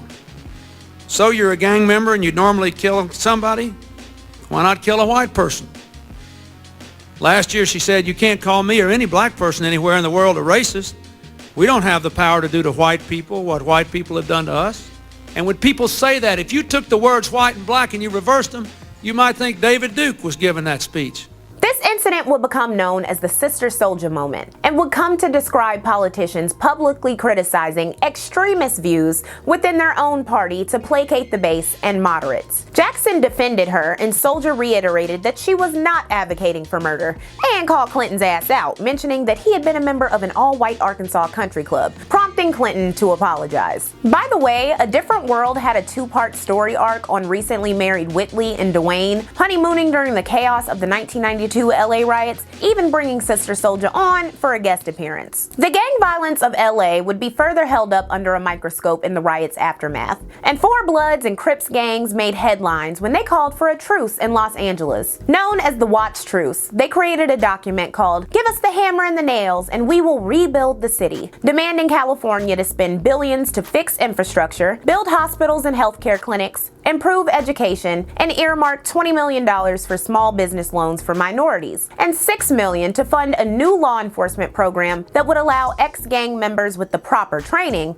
to accompany the LAPD patrols of the community. In exchange, the gangs would get rid of drug dealers. Legendary misogynist and woman-beater NFL star Jim Brown helped broker the truce, which ultimately was ignored by LA and the state of California. But it did some good. At the press conference for the truce, an unidentified gang member said, "I do drive-by shootings, I kidnap babies, I kill people, so what? I'm an active gang member. I'm gonna stop." When a reporter asked if he would really stop, he replied, "Check the homicide rate in Watts next year this time, fool." In actuality, the crime rate in LA did drop after 1992, particularly when it came to homicide and gang violence. When Clinton became president, he pressed the DOJ to place the 4 officers on trial for violating King's civil rights. 2 were found guilty of violating his civil rights in a federal trial, and they each received a paltry 2.5 years. Willie Williams took over as the first black police chief of LA and served until 1997. These complex racial problems, from Korean-black relations on both coasts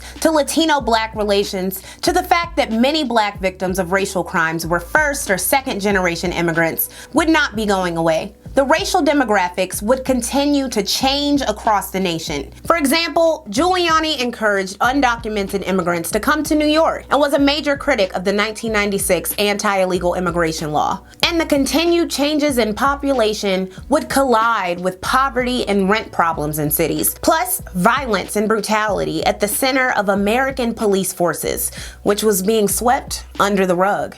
Hey, are you still here? Are you enjoying this trip through the 1990s? Are you thinking about how much information this is and thinking about how long it took me to research, write, and produce it? Make sure you show support by subscribing on Patreon. For just $1 a month, you get access to sources and early access to new content. For $3 a month, you get study guides, glossaries, and word puzzles for each feature-length episode of the series. For $5 a month, you get all of that, plus the exclusive video series, Deep Cuts, where nostalgia, pop culture, and history collide. For $10 a month, you get listed in the credits of I Love the 90s episodes. Patrons at the $25 through $50 tier get limited edition merch and listed in the credits of every video. Check the link in my description box for more information. And of course, if you don't want monthly subscriptions, trust me, I understand, but you still want to help me produce these, you can send a one-time tip on PayPal or purchase downloadable glossaries and study guides from my website. A free way to help this series grow is by liking, commenting, and sharing. Now, back to the history.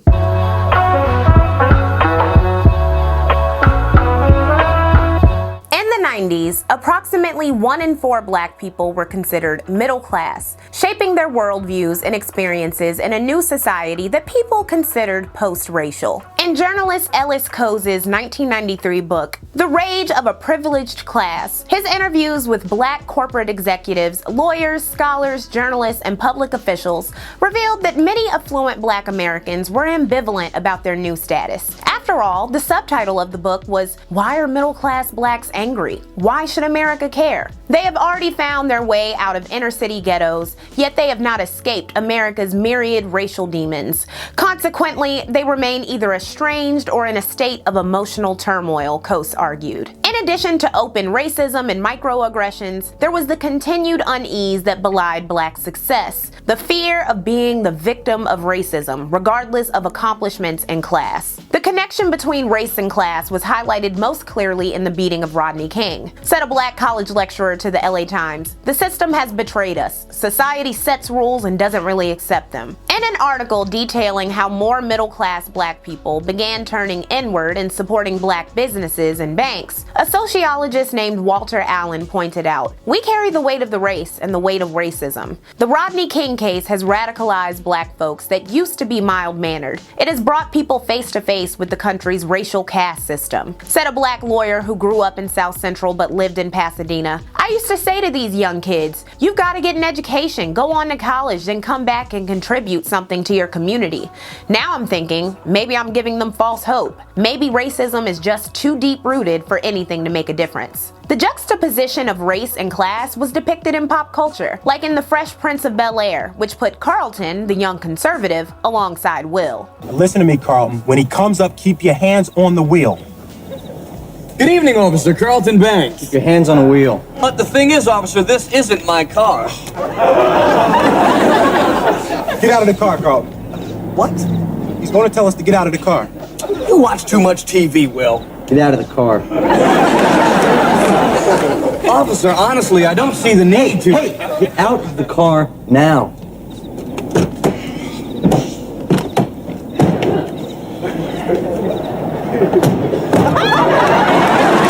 You just don't get it, do you? No map is going to save you. And neither is your glee club or your fancy Bel Air address or who your daddy is. Because when you're driving in a nice car in a strange neighborhood, none of that matters. They only see one thing. Giving a bigger voice to these middle-class black people and their fears in a white society was a new intellectual class that was increasingly the go-to party line on issues from the LA riots to hip-hop to Clarence Thomas and Louis Farrakhan. Most were 35 to 55 years old, had unprecedented access to mass media like Nightline, Today, and Oprah, and held university positions. They included Cornel West, Harvard professor and author, who gained prominence after an appearance on Charlie Rose. I think partly because we've lived through a kind of ice age under Reagan and Bush. And what I mean by that is it has rendered so much of black and brown, but especially black social misery invisible. And by rendering that social misery invisible, persons are surprised as they have fallen asleep in their own kind of complacency.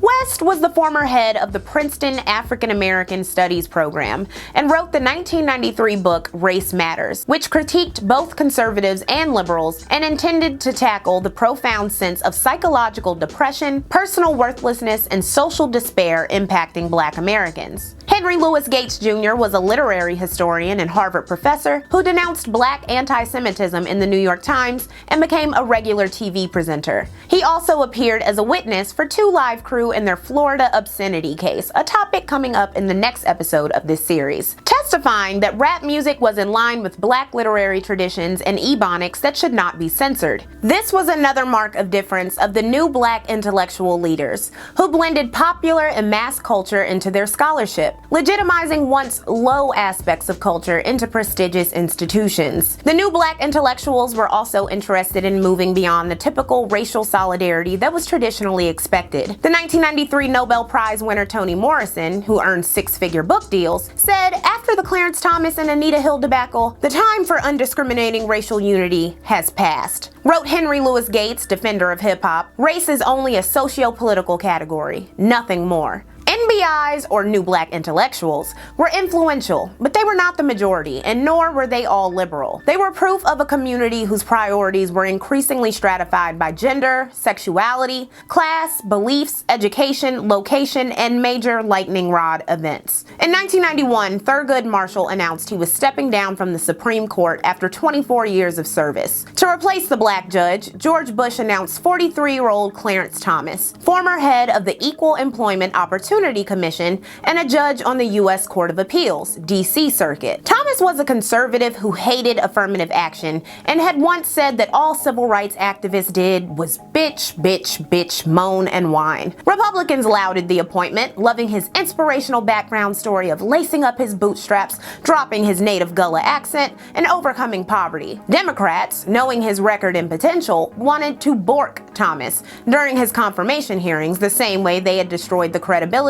of Robert Bork in 1987. Not only did they press Thomas on his past ideological statements, which Thomas refused to offer his opinions on, including abortion and affirmative action, but they leaked an FBI interview with a black woman named Anita Hill before the scheduled vote. Anita was a 35-year-old lawyer and professor at the University of Oklahoma College of Law. She had declined to make a formal affidavit about sexual harassment advances by Thomas out of concern for her privacy and safety. Though the Senate Judiciary Committee, headed by Joe Biden, had heard the FBI interview, they decided not to pursue the allegations until massive media coverage. His conversations were very vivid.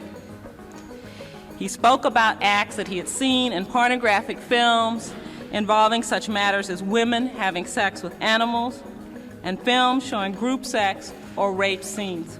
Anita had served as Thomas's assistant from 1981 to 1983 and was criticized for following him to a second position. Among Anita's allegations was Thomas asking her out, joking about porn, and joking about a pubic hair on his can of Coke. Conservatives, desperate to counterbalance the left-leaning centrism of Supreme Court Justice David Souter, lampooned Anita Hill, with sensationalist writer David Brock destroying her credibility in a book that described her as a bit nutty and slutty. Meanwhile, the Senate Judiciary Committee questioned Anita Hill's character more than they did Thomas's, and the male-dominated optics underscored the need for women in Congress. When asked why she didn't file a complaint about Thomas's sexual harassment, Hill said, "Who would I file it with? He was chairman of the EEOC." The disregard of Anita's testimony and experiences was in part due to the blatant misogyny and contempt of black women. But also, the Democrats of the committee didn't want to be charged with racism against the Supreme Court nominee, especially after Clarence Thomas deliberately played on that narrative. He said, "This is a circus. It's a national disgrace.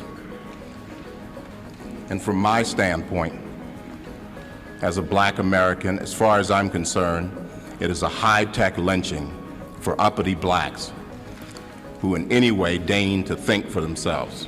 By recalling powerful and painful memories of white men lynching black men for participating in politics or allegedly raping white women, Thomas encouraged the committee to back off and garnered support from black Americans who otherwise would not have an opinion on a Supreme Court confirmation. Anita's testimony also revealed Thomas's opinions on abortion and Roe v. Wade, despite Thomas's earlier testimony that he had no opinion on these issues. A majority of black Americans continued to support Clarence Thomas's confirmation, with one poll finding that 69% supported him and a Chicago Tribune poll reporting 61%. Jet magazine found that 59% of its poll respondents wanted to confirm Thomas. 3 other women, including one named Angela Wright, had been prepared to make similar accusations public, but bipartisan senators put up a wall of red tape and Joe Biden ended the hearings. Wright said to the Washington Post, "I am not sitting here and saying to you that I was sexually harassed by Clarence Thomas. I'm a very strong-willed person, and at no point did I feel intimidated by him. Some other woman might have, but these were not situations that I ran home and ruminated on and wrote down in my diary. I saw Anita Hill on television and my conscience started bothering me because I knew I felt from my experience with Clarence Thomas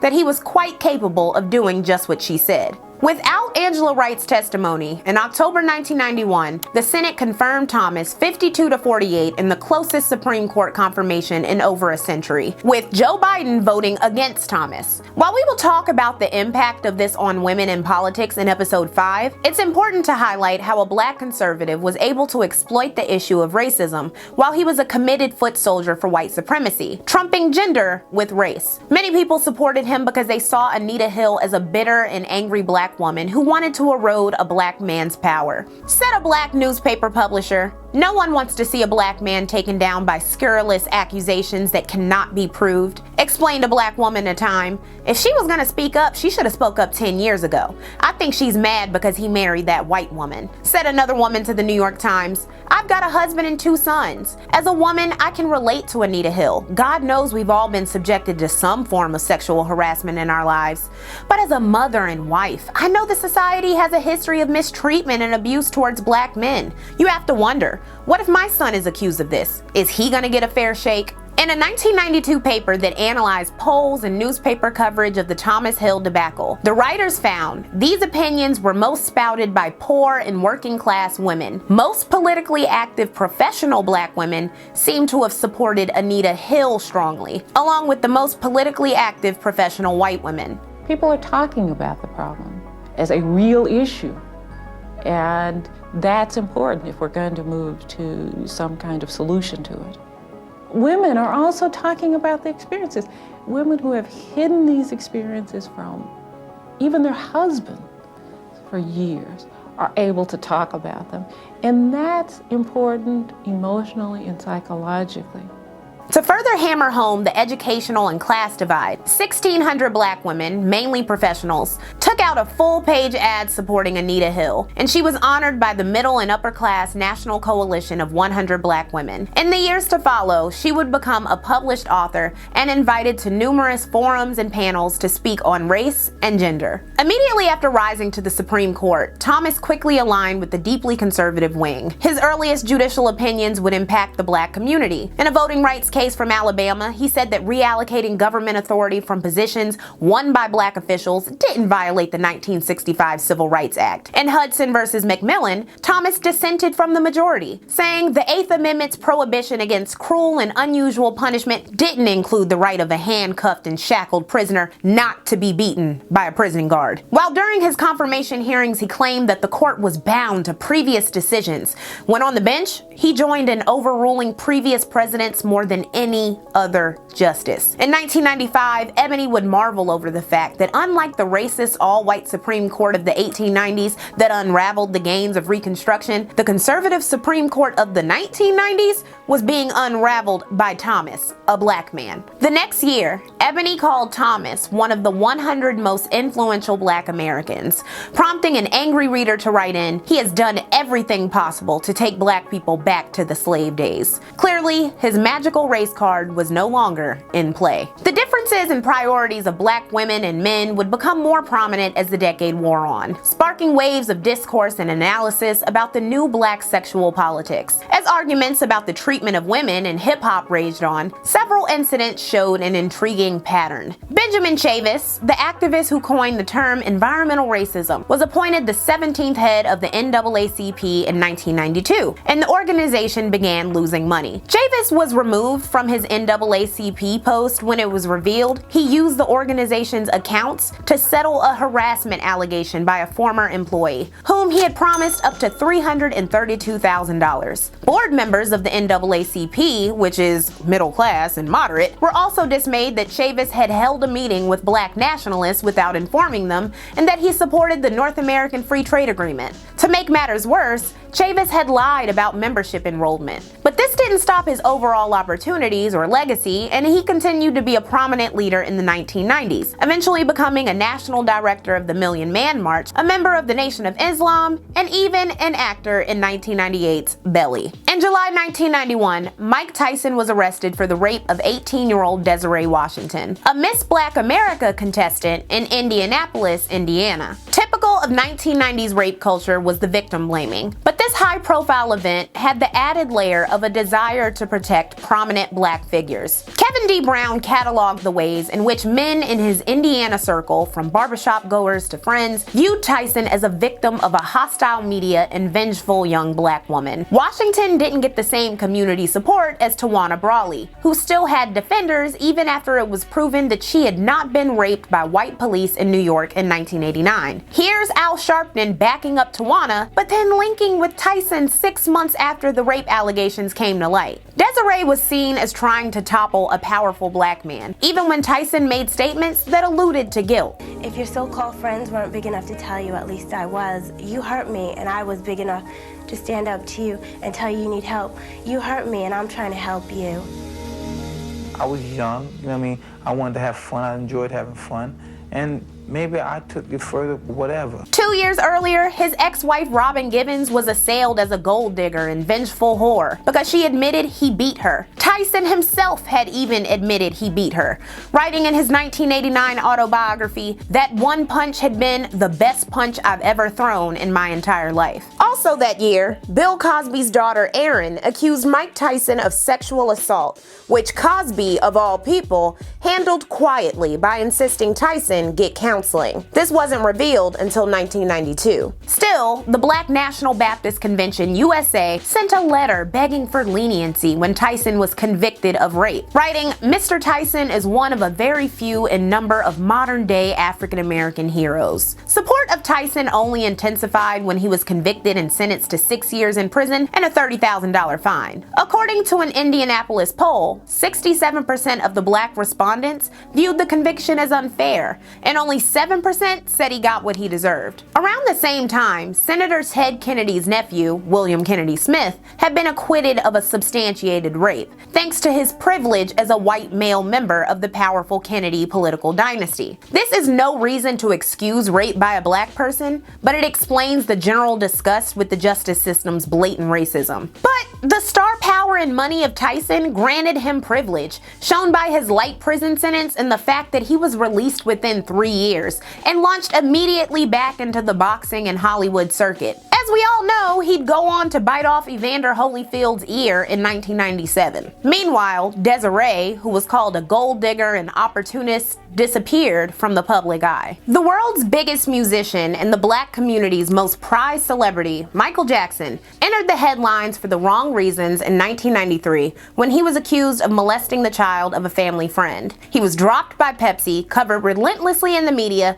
and would furthermore be associated with sexual abuse of children, even after the complaining witness refused to testify. The popular singer Robert Kelly was also stirring up a scandal in a time period when excuses were made for predatory or abusive men. Said Jamie Foster Brown in a 1994 Vibe magazine article on the match between a mature Aaliyah and R. Kelly, he's young, not age-wise, but in terms of personal development. But developing integrity, character, the stuff that the Magic Johnsons and Mike Tysons needed to know, he stunted there. However, Jackson's legal troubles and parallel stories like R. Kelly's marriage to the 15-year-old Aaliyah in 1994 would be overshadowed by the trial of the century. Football legend and Hollywood star Orenthal James Simpson was a multi-millionaire endorser who People magazine once described in 1975 as the first black athlete to become a bona fide, lovable media superstar. When do you really need Hurts instant return? Airport rush hour. That little window of time when it seems that everybody's trying to make their flight home. I'll shave one side with the leading double-edged blade. The other side with the Chic Flexomatic. Now let's see if my wife Marguerite could feel any difference.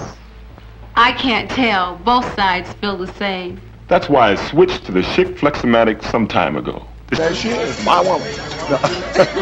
I'm taking her tequila. That's why I'm not singing tonight. On June 12, 1994, his ex-wife Nicole Brown Simpson and a waiter named Ronald Goldman were murdered at her Brentwood home. OJ, who had been abusive to Nicole in the past, quickly became the prime suspect and had caught a flight to Chicago shortly before the bodies were found. When first told by police your ex-wife has been killed in his Chicago hotel room, OJ automatically replied, "My God, Nicole's been killed," even though he had a whole other ex-wife with whom he had shared several children, named Marguerite. Upon returning to LA, Simpson was questioned and allowed his blood to be taken for a comparative sample to blood found at the crime scene, and he was released. When detectives advised to indict OJ for murder, he fled with friend and former teammate Al Cowlings. OJ threatened to shoot himself as Cowlings led police on a slow-speed chase throughout Los Angeles, followed by 9 helicopters, who broadcast the footage live. And this footage, which interrupted coverage of the NBA Finals, was watched by approximately 95 million people.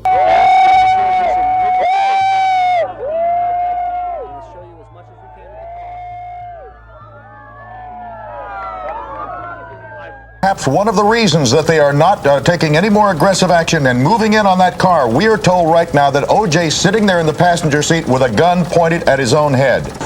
Simpson has just pulled up, the Simpson followed by a huge convoy. OJ was safely taken back to his estate, where he had a glass of orange juice and chatted with his mother before surrendering. The resulting trial, the most expensive in LA history, began in 1995. And Judge Lance Ito made the choice to televise the trial, and it was one of the most watched programs in American history, going down as a media circus. They have come from across the globe, bringing their satellite trucks, pulling miles of cable, setting up housekeeping and putting down stakes.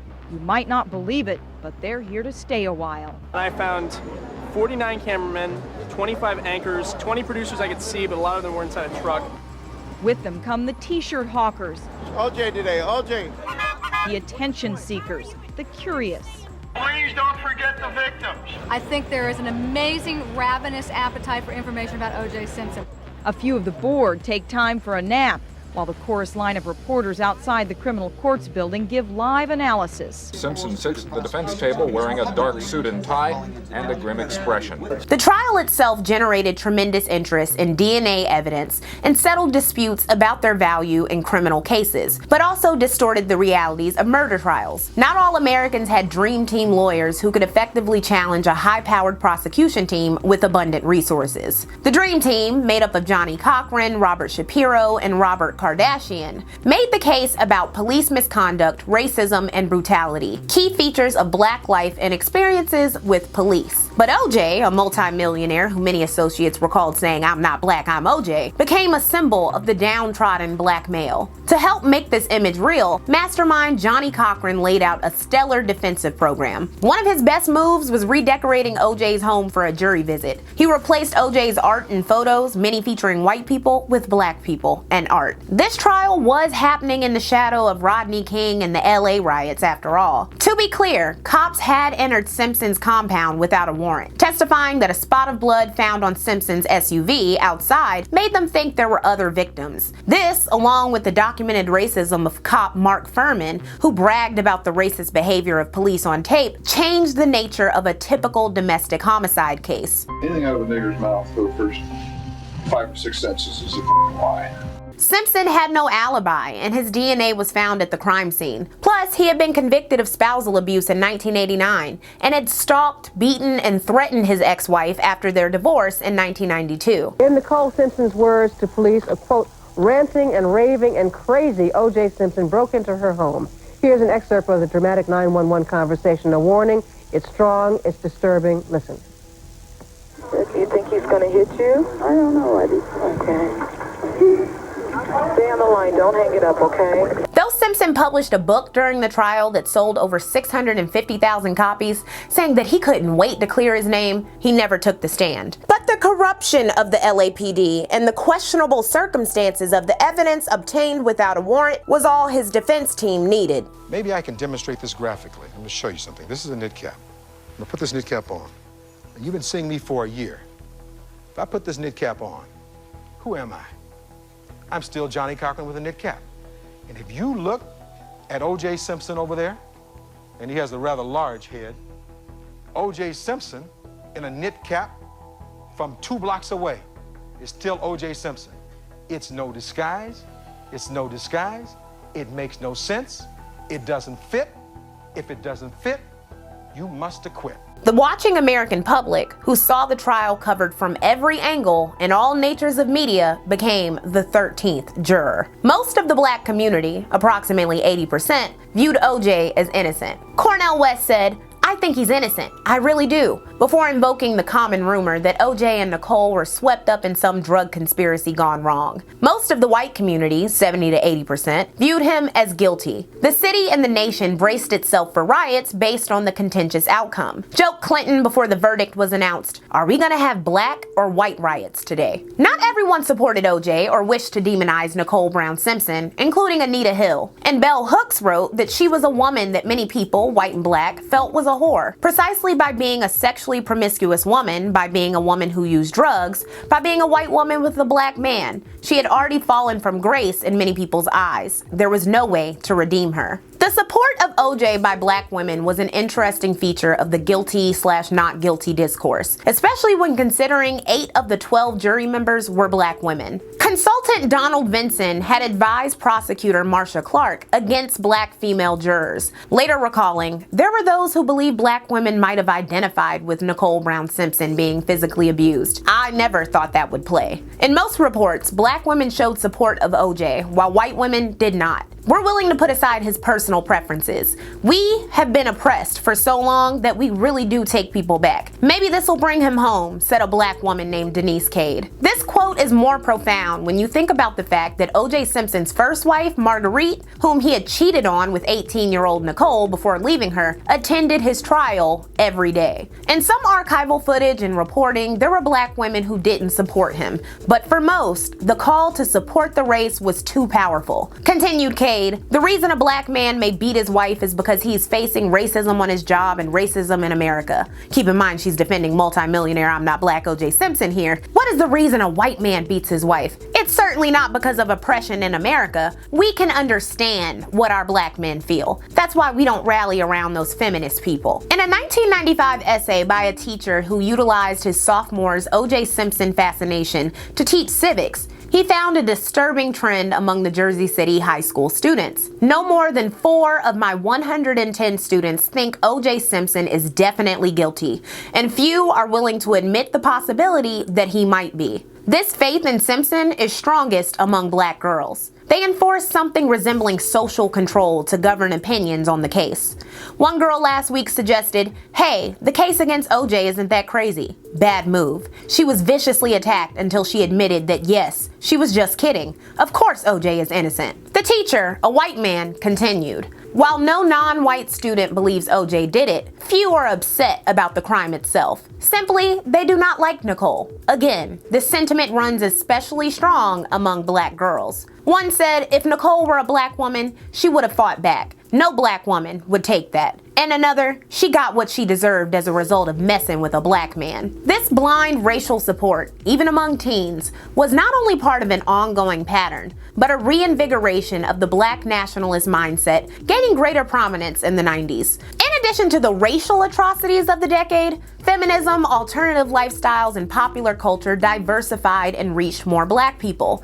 So the call to make a choice between race or gender first became stronger in nationalist circles. The OJ Simpson trial took 11 months to unfold, and there was so much courtroom drama that it needs its own video. In early April 1995, a juror named Jeanette Harris was excused after complaining about racism by sheriff's deputies. Later that month, 26-year-old Tracy Hampton had a breakdown during the trial and asked to be dismissed as a juror. In a total 90s move, she posed for Playboy in 1996. Multiple other people involved with the case, like Faye Resnick, would pose for Playboy or attempt to monetize on their 15 minutes of fame, like Kato Kalin, which we'll discuss more in depth in I Love the 90s Scandals. In the matter of the people of the state of California versus Orenthal James Simpson, case number BA097211.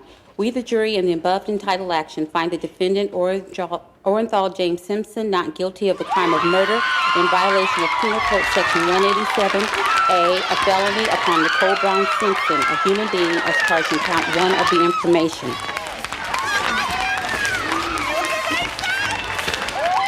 Superior Court of the State of California, County of Los Angeles, in the matter of the people of the state of California versus Orenthal James Simpson.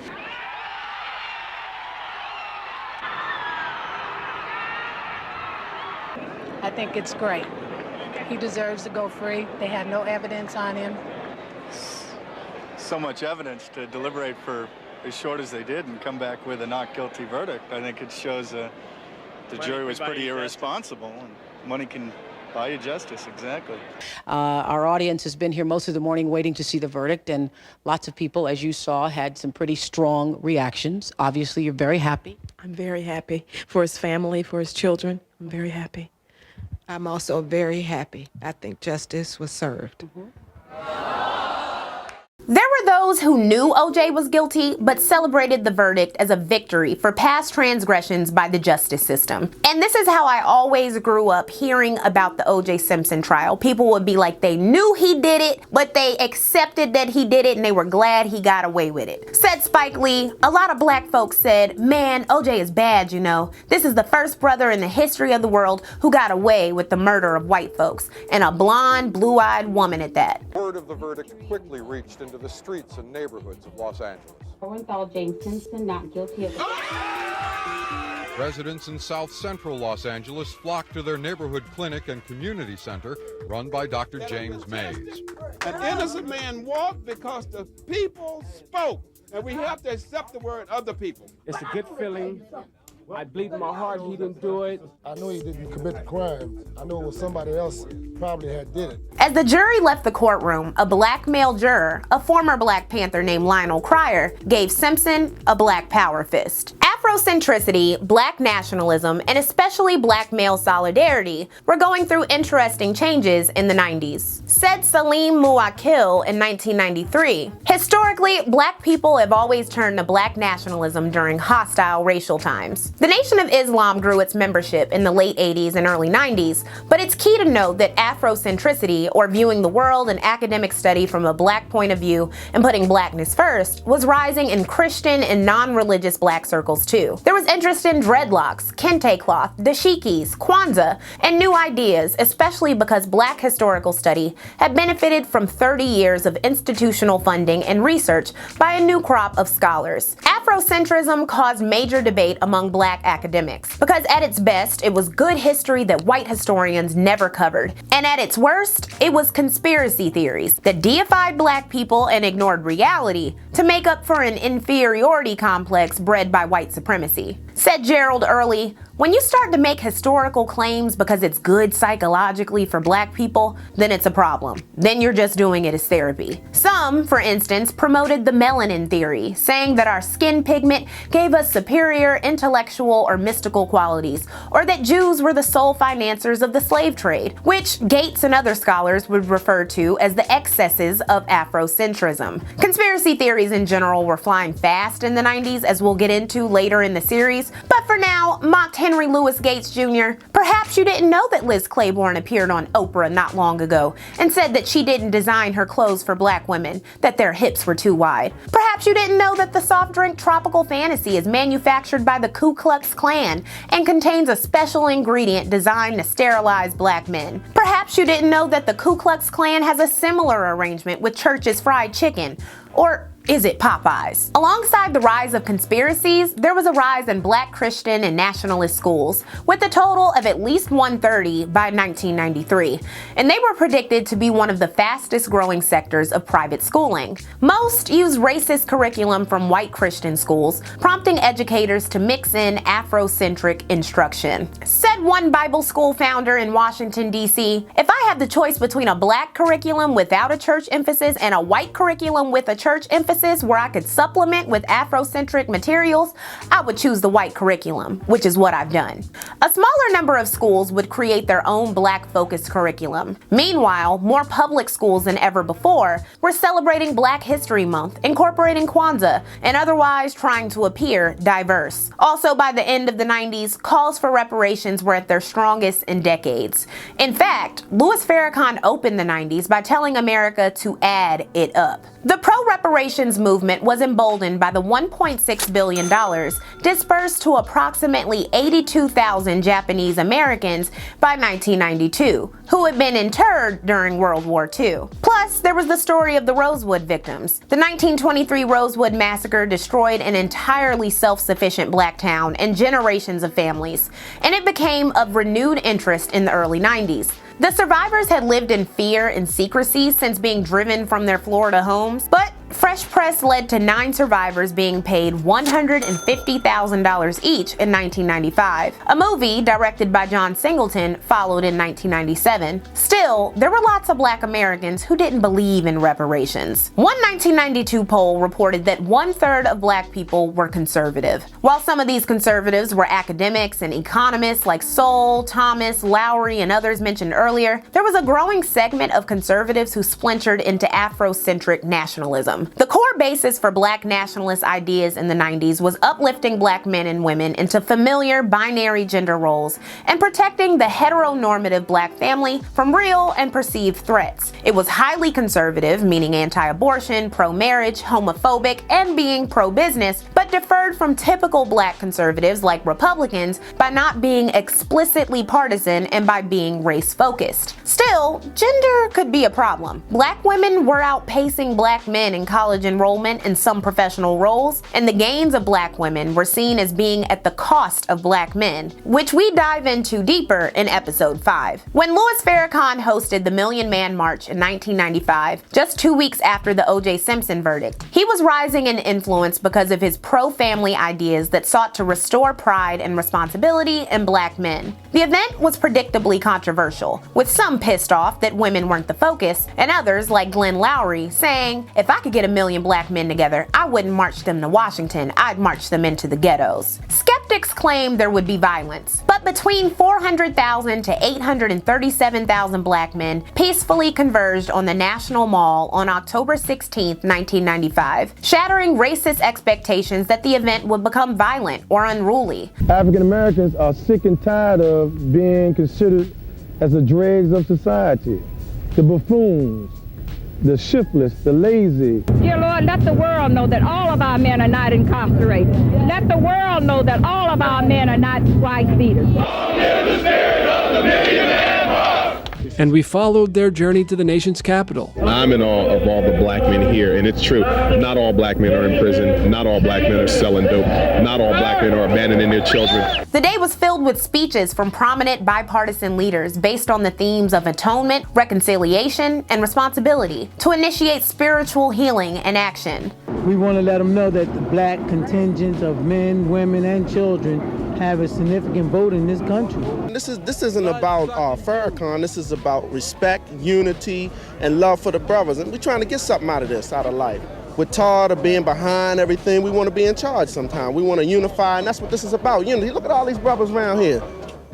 We need to do it and show the government, hey, that we need to have control of our destiny. There, Farrakhan, Marion Barry, Kurt Schmoke, Cornel West, Benjamin Chavis, Maya Angelou, and Rosa Parks voiced their most prominent concerns, including a poverty rate of over 40% and underfunded schools. At the time, over 11% of black men were unemployed, and for those aged 16 to 19, it was 50%. In addition to the swelling of the prison industrial complex, HIV/AIDS was a growing problem too. It was spreading rapidly throughout the black community, and black people were becoming the majority of the new infections. In 1993, HIV was the leading cause of death among black men ages 25 to 44, and the second leading cause of death for black women in the same age range. Because of the HIV virus that I have attained, I will have to retire from the Lakers today. LA Lakers star Magic Johnson revealed his positive diagnosis in 1991, and tennis star Arthur Ashe died from HIV/AIDS complications 2 years later. In 1995, Eazy-E died of HIV/AIDS. All of this prompted a black-focused HIV/AIDS response, like a fall 1995 awareness concert by hip-hop artists like Biggie and Salt and Peppa, and the 1998 creation of the Minority AIDS Initiative, which Clinton created to encourage HIV prevention in black communities. They were battling a culture of sexual repression that rejected sexual education, the prevalence of shared needles, and homophobic conspiracies that said HIV only impacted gay men. Keep in mind that at the beginning of the 90s, the revelations about the Tuskegee syphilis experiment were under 20 years old. These conspiracy theories reflected a distaste of mainstream media, as well as the consequences of the Tuskegee syphilis experiments and other examples of medical racism. For instance, a small but loud group of followers of Alfred Dr. Sebi Bowman, a Honduran herbalist who practiced in New York, believed that HIV/AIDS and other illnesses could be cured with a special alkaline diet, despite all evidence to the contrary.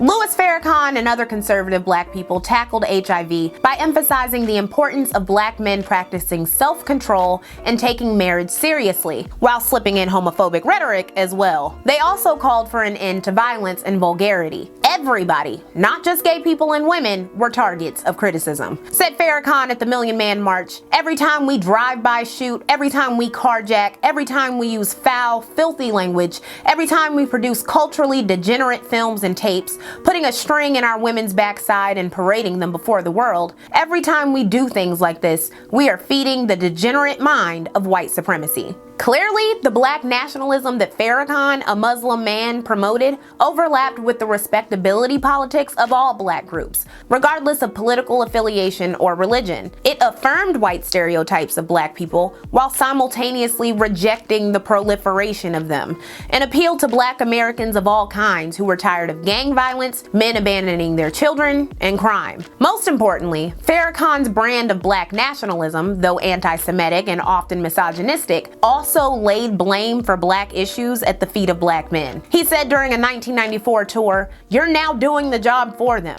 killing and maiming and destroying yourselves." In general, the blame for black misfortune was increasingly being placed not just on female-led homes, but on hip-hop, whose biggest stars had lyrics and music videos laced with violence, drugs, and sex. Their lifestyles, filled with the same things, were paraded through the media. The educator, bookstore owner, and author of Countering the Conspiracy to Destroy Black Boys, Jawanza Kunjufu, saw hip-hop not as a positive cultural aspect, but the cause of black problems. He also, like other black nationalists, emphasized the role of fathers and male role models. Black male scholars of all stripes were documenting the phenomena of young, poor black men with few opportunities, who leaned into gangster stereotypes. Cool Pose, The Dilemmas of Black Manhood in America, an illuminating book by Richard Majors and Janet Bilson, exposed the ways in which masculinity was exaggerated and ritualized in a fashion that led to insecurity and violence. And yet, no outspoken critic of hip-hop and male violence was dragged quite like C. Dolores Tucker, who will be getting a deep dive in episode 5. Her critics included rappers like Tupac Shakur. Tupac Shakur and Biggie Smalls, the most visible icons of 90s hip-hop, were both tremendously flawed men whose legacies were sanitized after their tragically early deaths.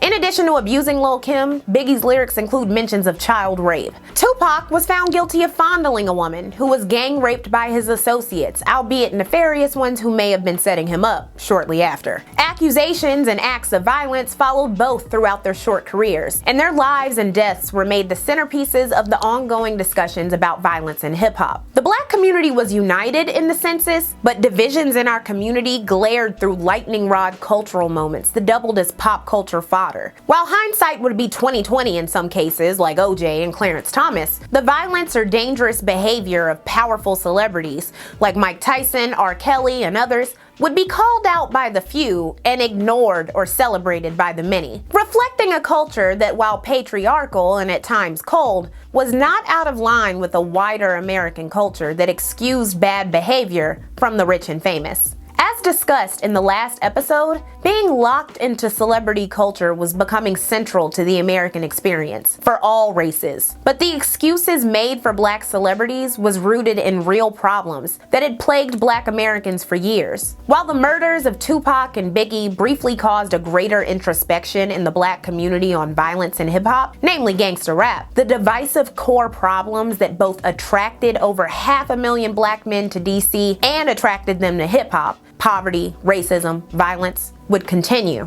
to unfold.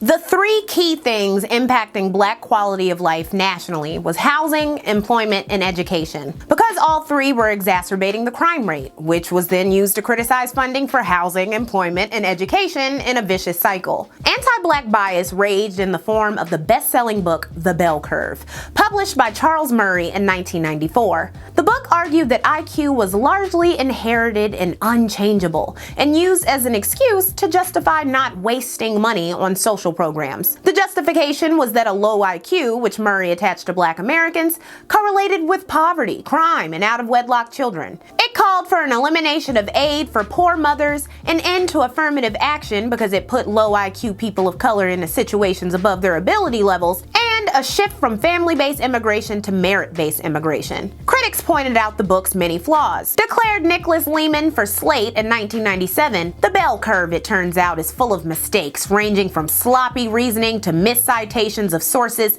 to outright mathematical errors. Unsurprisingly, all the mistakes are in the direction of supporting the author's thesis. Even still, the book continued to be cited as groundbreaking among conservatives and racists. Despite the critiques lobbed at black people and their intelligence, the real problem was American schools, via underfunding, racism, zero-tolerance policies, and resegregation, which is something we'll get into more in depth in the next episode about growing up in the 90s. But what about employment? For some, the military, which had been volunteer only since 1973, beckoned. As America propagandized its Gulf War victory and celebrated the highest-ranking member of the military, Colin Powell, a few noted that nearly 25% of the participants were black, a disproportionate amount due to black people being 12% of the population. They were also 15% of the war's casualties. Against the Current also reported, although only 11% of the military is women, 48% of the women stationed in the Gulf are black, and 60% of those are mothers. Critics were wary of the Gulf War and other conflicts, calling for American intervention because of the so-called poverty draft, and this would impact the black community's response to foreign affairs. This nation ought to be ashamed that the best and brightest of our youth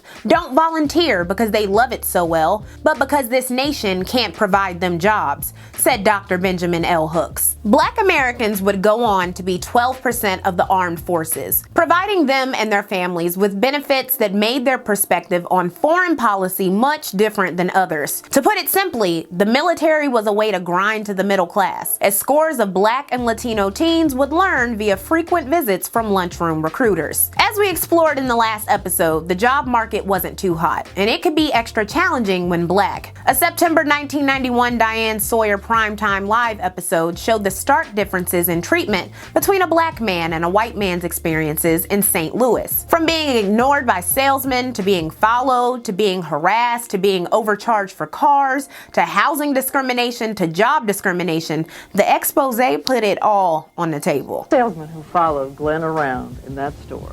Men like that would say to you, this is not racist behavior.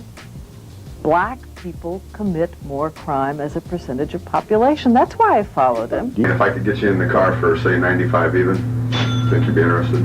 Once again, a big difference. That salesman appeared, and we asked him why John and Glenn were quoted different figures. Well, they're all different. It just depends.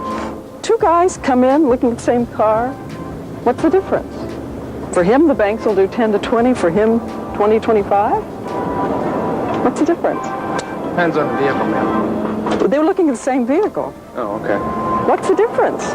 In the year prior to the Diane Sawyer expose, there were 3,272 reports to the EEOC about racial discrimination in the workplace. And by 1999, there were over 6,249 reports a year, citing everything from slurs to finding nooses in doorways, with close to 50,000 total for the decade. In 2000, it was reported that there were dozens of noose-related incidents in the 90s. People were getting more comfortable reporting harassment and racism in the workplace, as well as racist customer service, after a slew of early 90s lawsuits. After Shoney's had been sued for employee discrimination in 1989, a woman named Helen Jones filed a lawsuit in 1991 because she had been passed over for promotions and had been harassed with racist comments. There were 759 Shoney's restaurants in 35 states, and many of them had been similarly racist to their black employees. According to the Washington Post, CEO Raymond Danner was so adamant about holding down the number of black employees that managers hid blacks from view,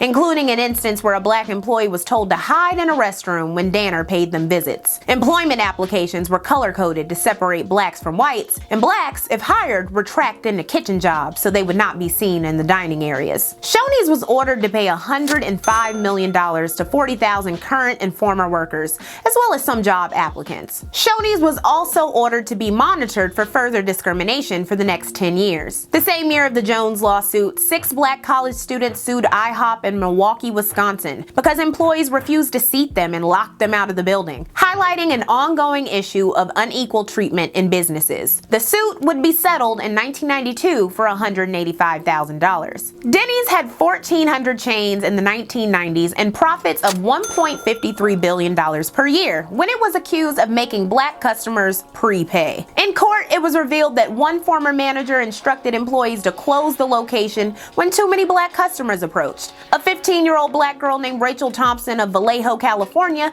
was refused a customary free birthday meal in 1992 and was added to a lawsuit featuring 6 United States Secret Service officers who were forced to sit and wait for an hour in Annapolis, Maryland, while their white co-workers were served. Yes, literal members of Bill Clinton's Secret Service detail. Denny's was owned by Flagstaff, a Spartanburg, South Carolina company, whose CEO was Jerome Jerry Richardson, who was preparing to erect the Carolina Panthers Stadium on the site of a Charlotte lynching. Richardson embarked on fixing Denny's image by publicizing that it would include more black people as customers and employees in ads. As late as May 1994, none of the 1,400 Denny's locations were ran by black franchisees, and due to the PR nightmare of the lawsuits, there were 27 black franchisees by 1996. Rather than admitting wrongdoing, Flagstar paid $54 million to 295,000 aggrieved customers and their lawyers, due to a federal government brokered mediation. Corporations were receiving a message that workplace environments that allowed racism would be expensive to maintain. And still, the lawsuits kept coming. After years of underpaying its black employees and being exposed for it, Texaco executives discussed destroying evidence, not knowing that they were being recorded by a fellow executive. When this news broke, Jesse Jackson called for a boycott of Texaco on November 12, 1996, and by November 15th, the company was agreeing to pay $115 million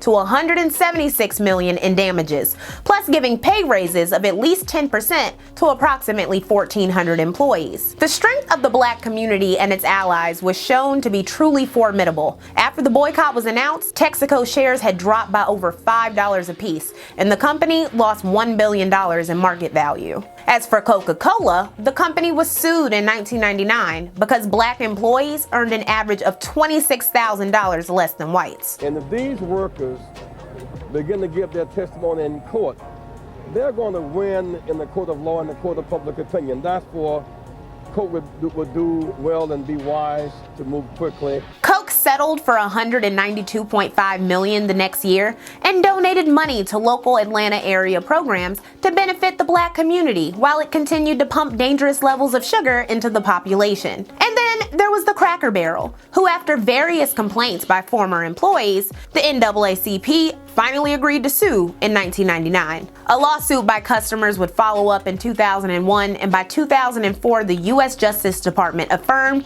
that the restaurant segregated customers by race. So if you know how we got them jokes about Cracker Barrel being racist? Yeah, like they was legit about that life. Cracker Barrel would eventually settle for $8.7 million and hire a bunch of minorities to compensate. The obvious discrimination in employment, education, and housing obviously kept crime a serious problem. And I don't want to downplay the crime of the 90s, which was lower than the 80s, but higher than now. Between 1990 and 2000, the homicide rate dropped by 44%. Also, violent crime rates per capita fell from 729.6 per 100,000 people to 506 per 100,000 people. This was progress, but still high when compared to current modern violent crime rates. In 1991, after 2 students were murdered in a drive-by at Dunbar High School in Baltimore, Maryland, a student asked visiting Vice President Al Gore, "What are you gonna do? And when are you gonna do it?" In Detroit in 1994, the 81-year-old civil rights icon Rosa Parks was attacked and robbed by a 29-year-old black man named Joseph Skipper,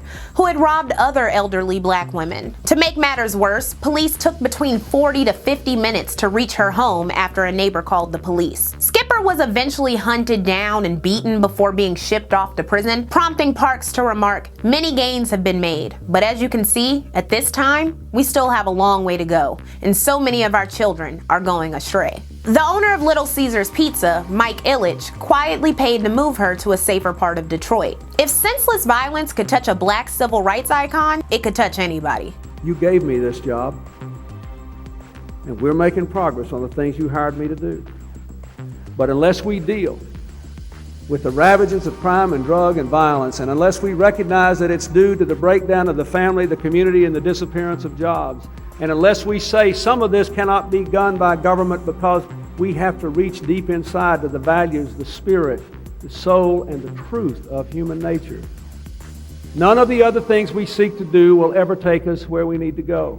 That speech that Clinton gave in 1993 was well received. It's funny that most of Clinton's paternalistic rhetoric was being said by Farrakhan and other black conservatives, as well as black Democrats. Of course, motherhood and marriage gets a deep dive in episode 5, as well as Clinton's numerous sexual scandals, but it's key to understand the general beliefs of most voting black Americans at this time made that speech well received. The next year, in 1994, in front of 12,000 members of the National Baptist Convention USA, who you remember sent the letter in support of Mike Tyson, Clinton said, "You shouldn't have a baby before you're ready, and you shouldn't have a baby when you're not married. You just have to stop it. I'll try to do my part, but this is not a government deal. This is the way people are behaving, as if there were no respect for themselves and no future. We have to stop." This speech, delivered in the wake of the crime bill, made Jesse Jackson remark, "One would expect him to come here and speak of economic stimulus and jobs and economic development. Instead, we are getting moral lessons on how to live. And they are good moral lessons. But we must fight welfare and crime with jobs and economic development." The crime bill that Clinton signed was stuffed with incentives for various groups. An assault weapons ban, funds for midnight basketball to give inner city teens a sense of community and late night activities, the Violence Against Women Act and guidelines to track sex offenders, all that pleased liberals. For law and order conservatives and those who claim to care purely about economics, there was the removal of Pell Grants for inmates, $9 million earmarked for prison construction, $8 billion to hire 100,000 cops, the three strikes provision, and new sentencing provisions that expanded the federal death penalty, mandatory minimum sentencing, and incentives for states to be harsher with sentencing and to limit parole. At the signing, Clinton was joined by black women, like when he would sign the welfare bill. It had the support of various black leaders, like the first black mayor of Baltimore, Kurt Schmoke, who you may recall also called for the decriminalization of weed back in the 80s. In his city, violent crime had grown during the period of 1987 to 1993, while nationwide averages had dropped. 39 clergy members signed a letter supporting the crime bill, and 10 black mayors of Atlanta, Cleveland, Detroit, Denver, and others sent a letter of support to the Congressional Black Caucus. Only 10 black members in the House of Representatives out of 38 voted against the crime bill in protest of the death penalty additions. And according to a 1994 poll, 58% of non-white voters supported the crime bill, compared to 49% of white voters. Of course, others saw the canary in the coal mine. Black leaders like John Conyers promoted alternative crime bills that didn't rely on prison expansion. Jesse Jackson and the Rainbow Coalition lobbied against the crime bill, and Time magazine even pointed out that more prisons wasn't a solid solution. While police had long been able to be corrupt without much interference, the 1994 crime bill would incentivize corruption like never before. At the same time, Clinton's critics, like Bob Dole in a 1996 interview with Ebony magazine, insisted that Clinton had transformed the war on drugs into a full retreat, chiding Clinton for proposing eliminating hundreds of drug enforcement positions and promising Ebony's readers that if he were elected, he'd bring the hammer of the law down on criminals and dealers. A continued concern in the over-policing of black citizens was the racial profiling of motorists that came to be known as driving while black. In 1996's Wren versus United States, the Supreme Court ruled that police officers can stop any motor vehicle if a traffic violation has been observed, which led to over-policing, harassment, and discrimination. A bunch of academic study would be devoted to the phenomena of driving while black, and most would come to the conclusion in various cities and states that black people were more likely to be pulled over than any other motorist. For instance, New Jersey was forced to pay $775,000 to 12 motorists after an analyst viewed the data of a turnpike in Gloucester County. He found African Americans made up 13.5% of the turnpike's population and 15% of the speeders, but they represented 35% of those pulled over. In stark numbers, blacks were 4.85 times as likely to be stopped as were others. In the sundown town of Belleville, Missouri, the police pulled over black citizens from nearby East St. Louis, Illinois so frequently that it warranted news coverage. Why do you think you stopped him? Because I was black. Definitely because I was black, and I had two black gentlemen in the car with me. Did he say anything to you that would lead you to that conclusion? Definitely, because he asked me what was I doing up in Belleville. Like I wasn't good enough to be up here at all. If you were black and came to Belleville, there was a good chance you were going to be stopped, questioned, maybe ticketed for a minor violation, maybe arrested and taken to jail.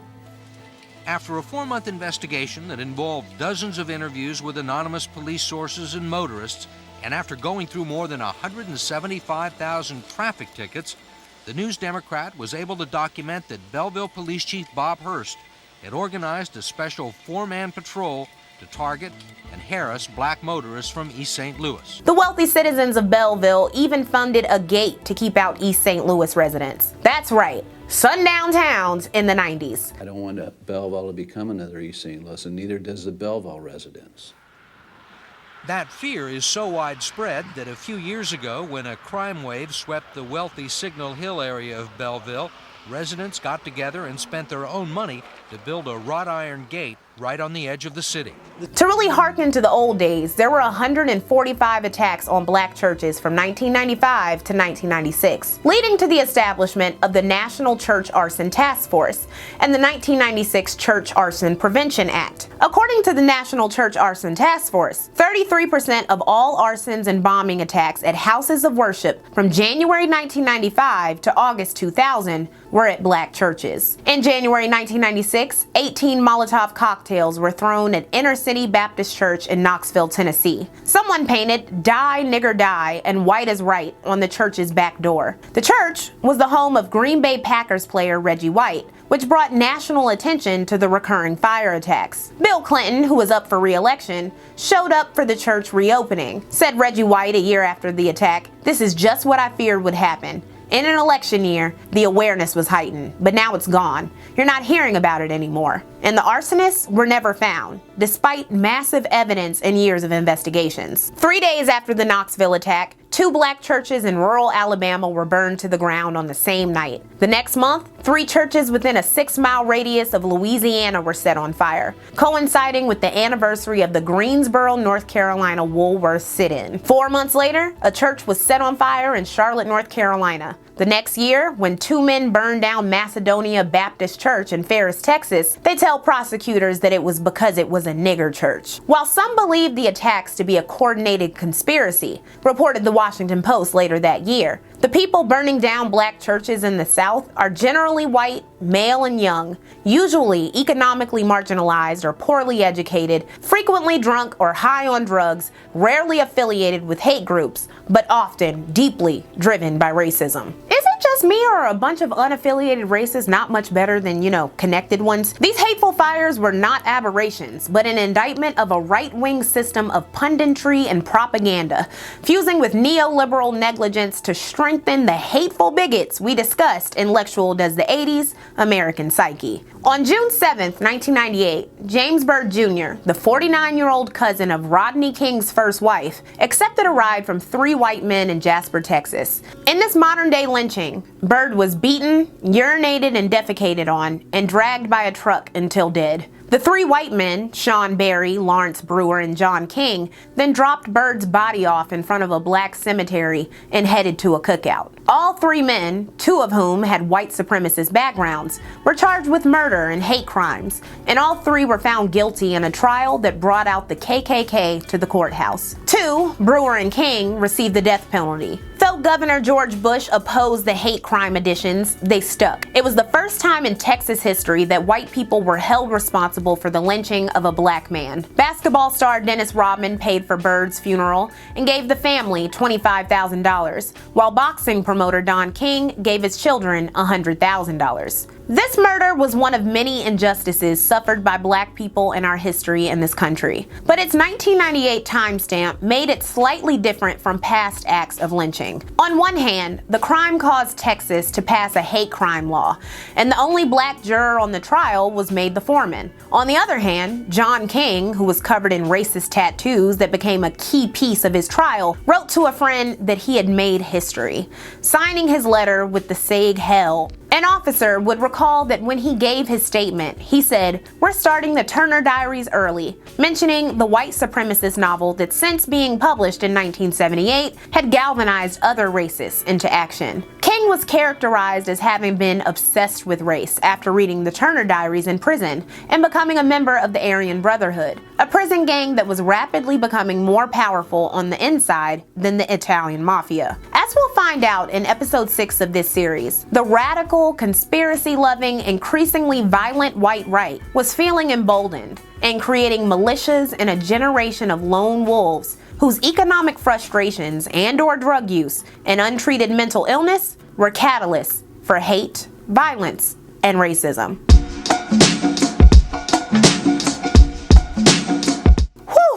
That was a lot. If it wasn't clear before, it should be now. The black community is not a monolith. nor were the 1990s all good. It was definitely a fun era with iconic pop culture moments, but it was also filled with divisions, setbacks, and the usual racism that would impact the future. To look back and ignore these things in favor of nostalgia continues to be dangerous. And it's also foolish to measure the political choices of Black Americans with the same stick that we do now. Consider the context, and how much of this context was missing from CNN's The 90s and every other 90s retrospective in existence.